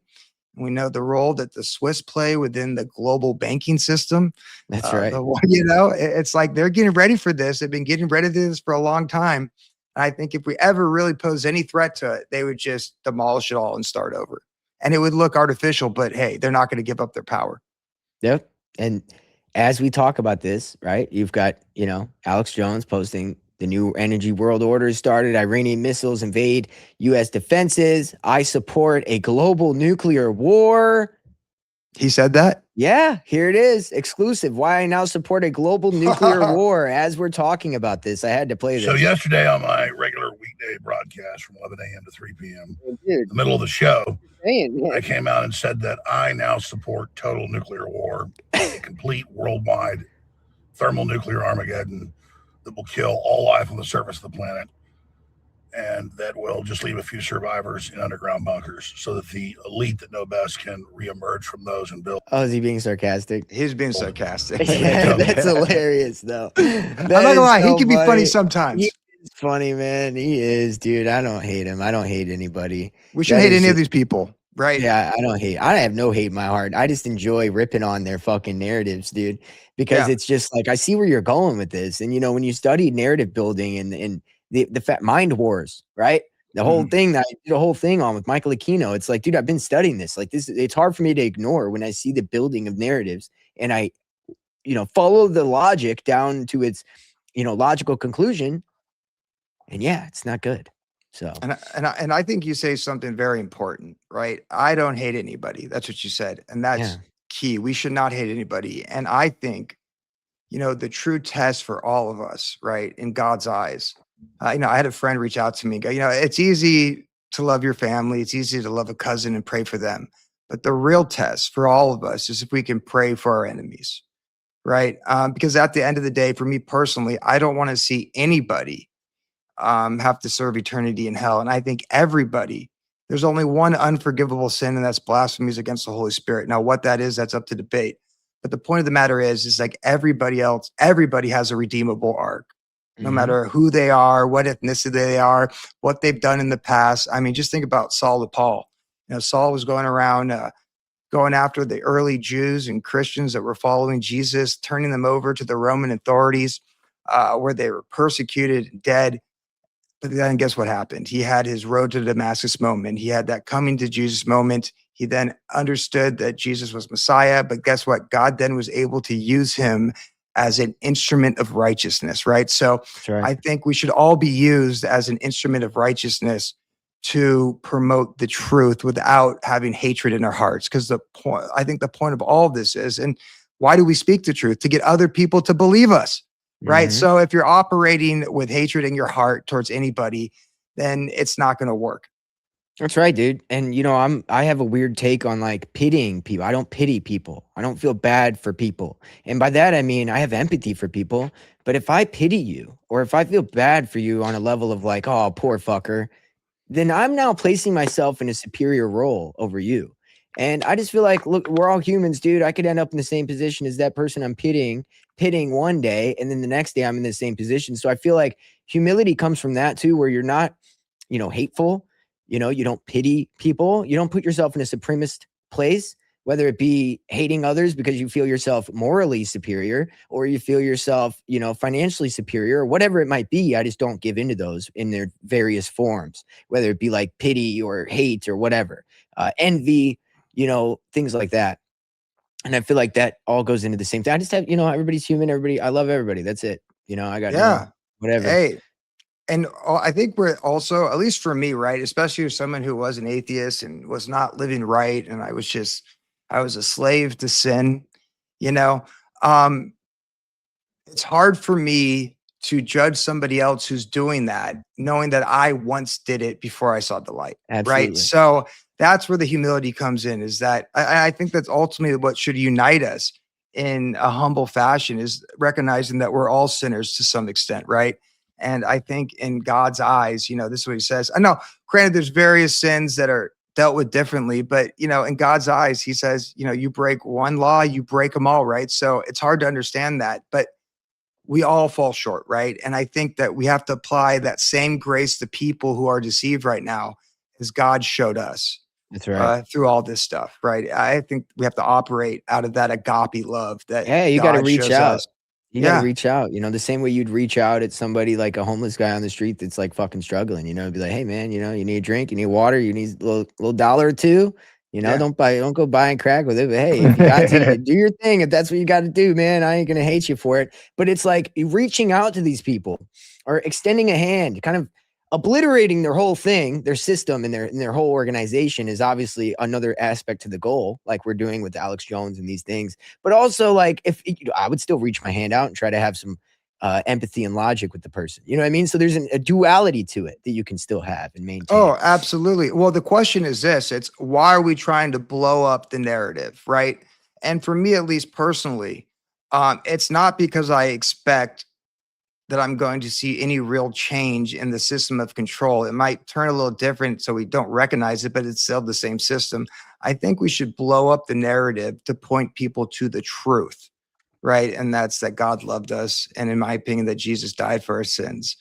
And that's how you get salvation. So point out the fallacies of the world without hating these people and ultimately lead to people to the truth. That's right. I agree.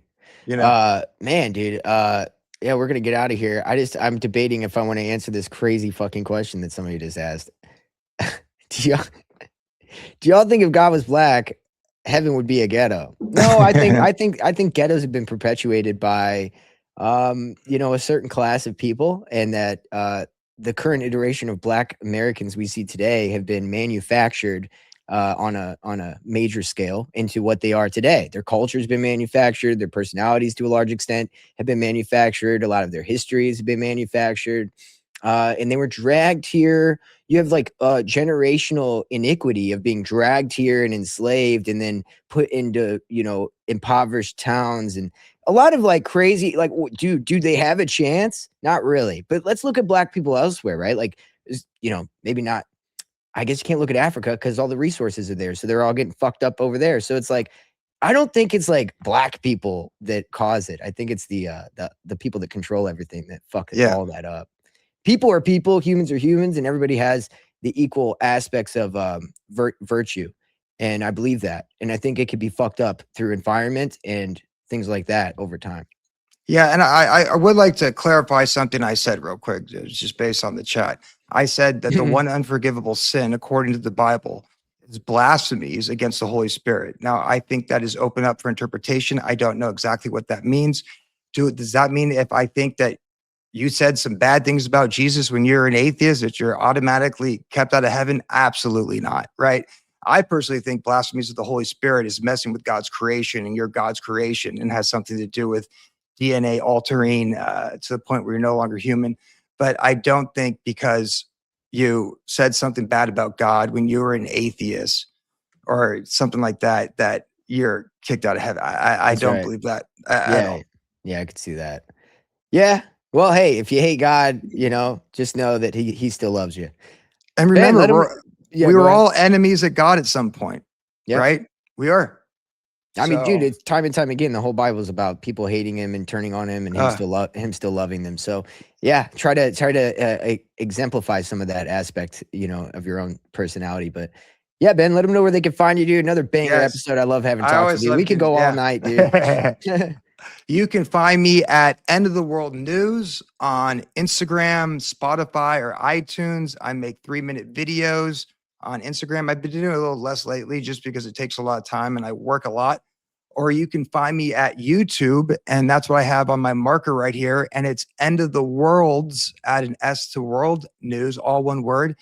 And I do a weekly or sometimes twice a week podcast where we discuss, well, it's 2 separate ones. So on Monday, I do basically domestic and geopolitics through a biblical worldview. And on Fridays, if I don't have a guest, I like to get into the influencer industrial complex. I know I like to talk about it a lot, but ultimately, I think that's the tip of the spear of the magic trick that we're all under. It's that word spells, kind of like what we talked today. So yeah, that's where you can find me. Thanks for everybody in the chat that tuned in and gave us all your examples and stuff like that. It makes it a lot more fun. And Yeah. thank you for having me on here. It's always a pleasure to talk.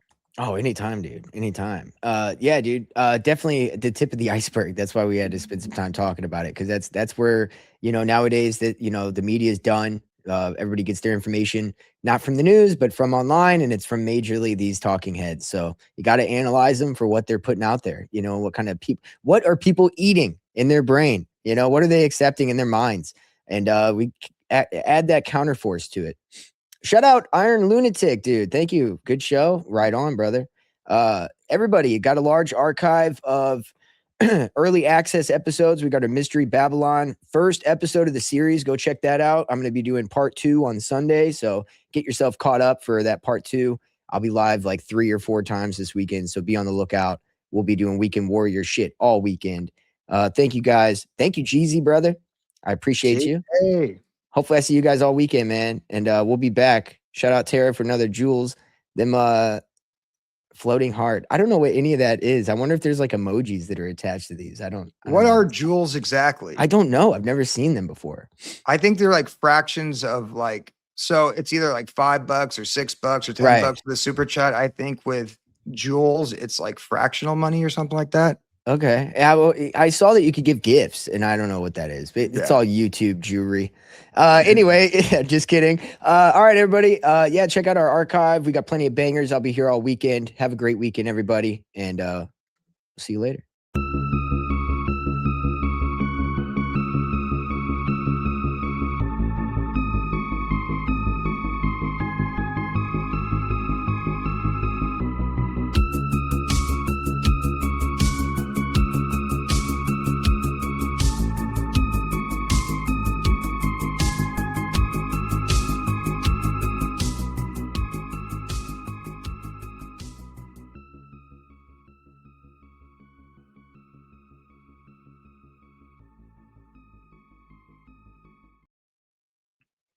All right. Man, we're not live anymore.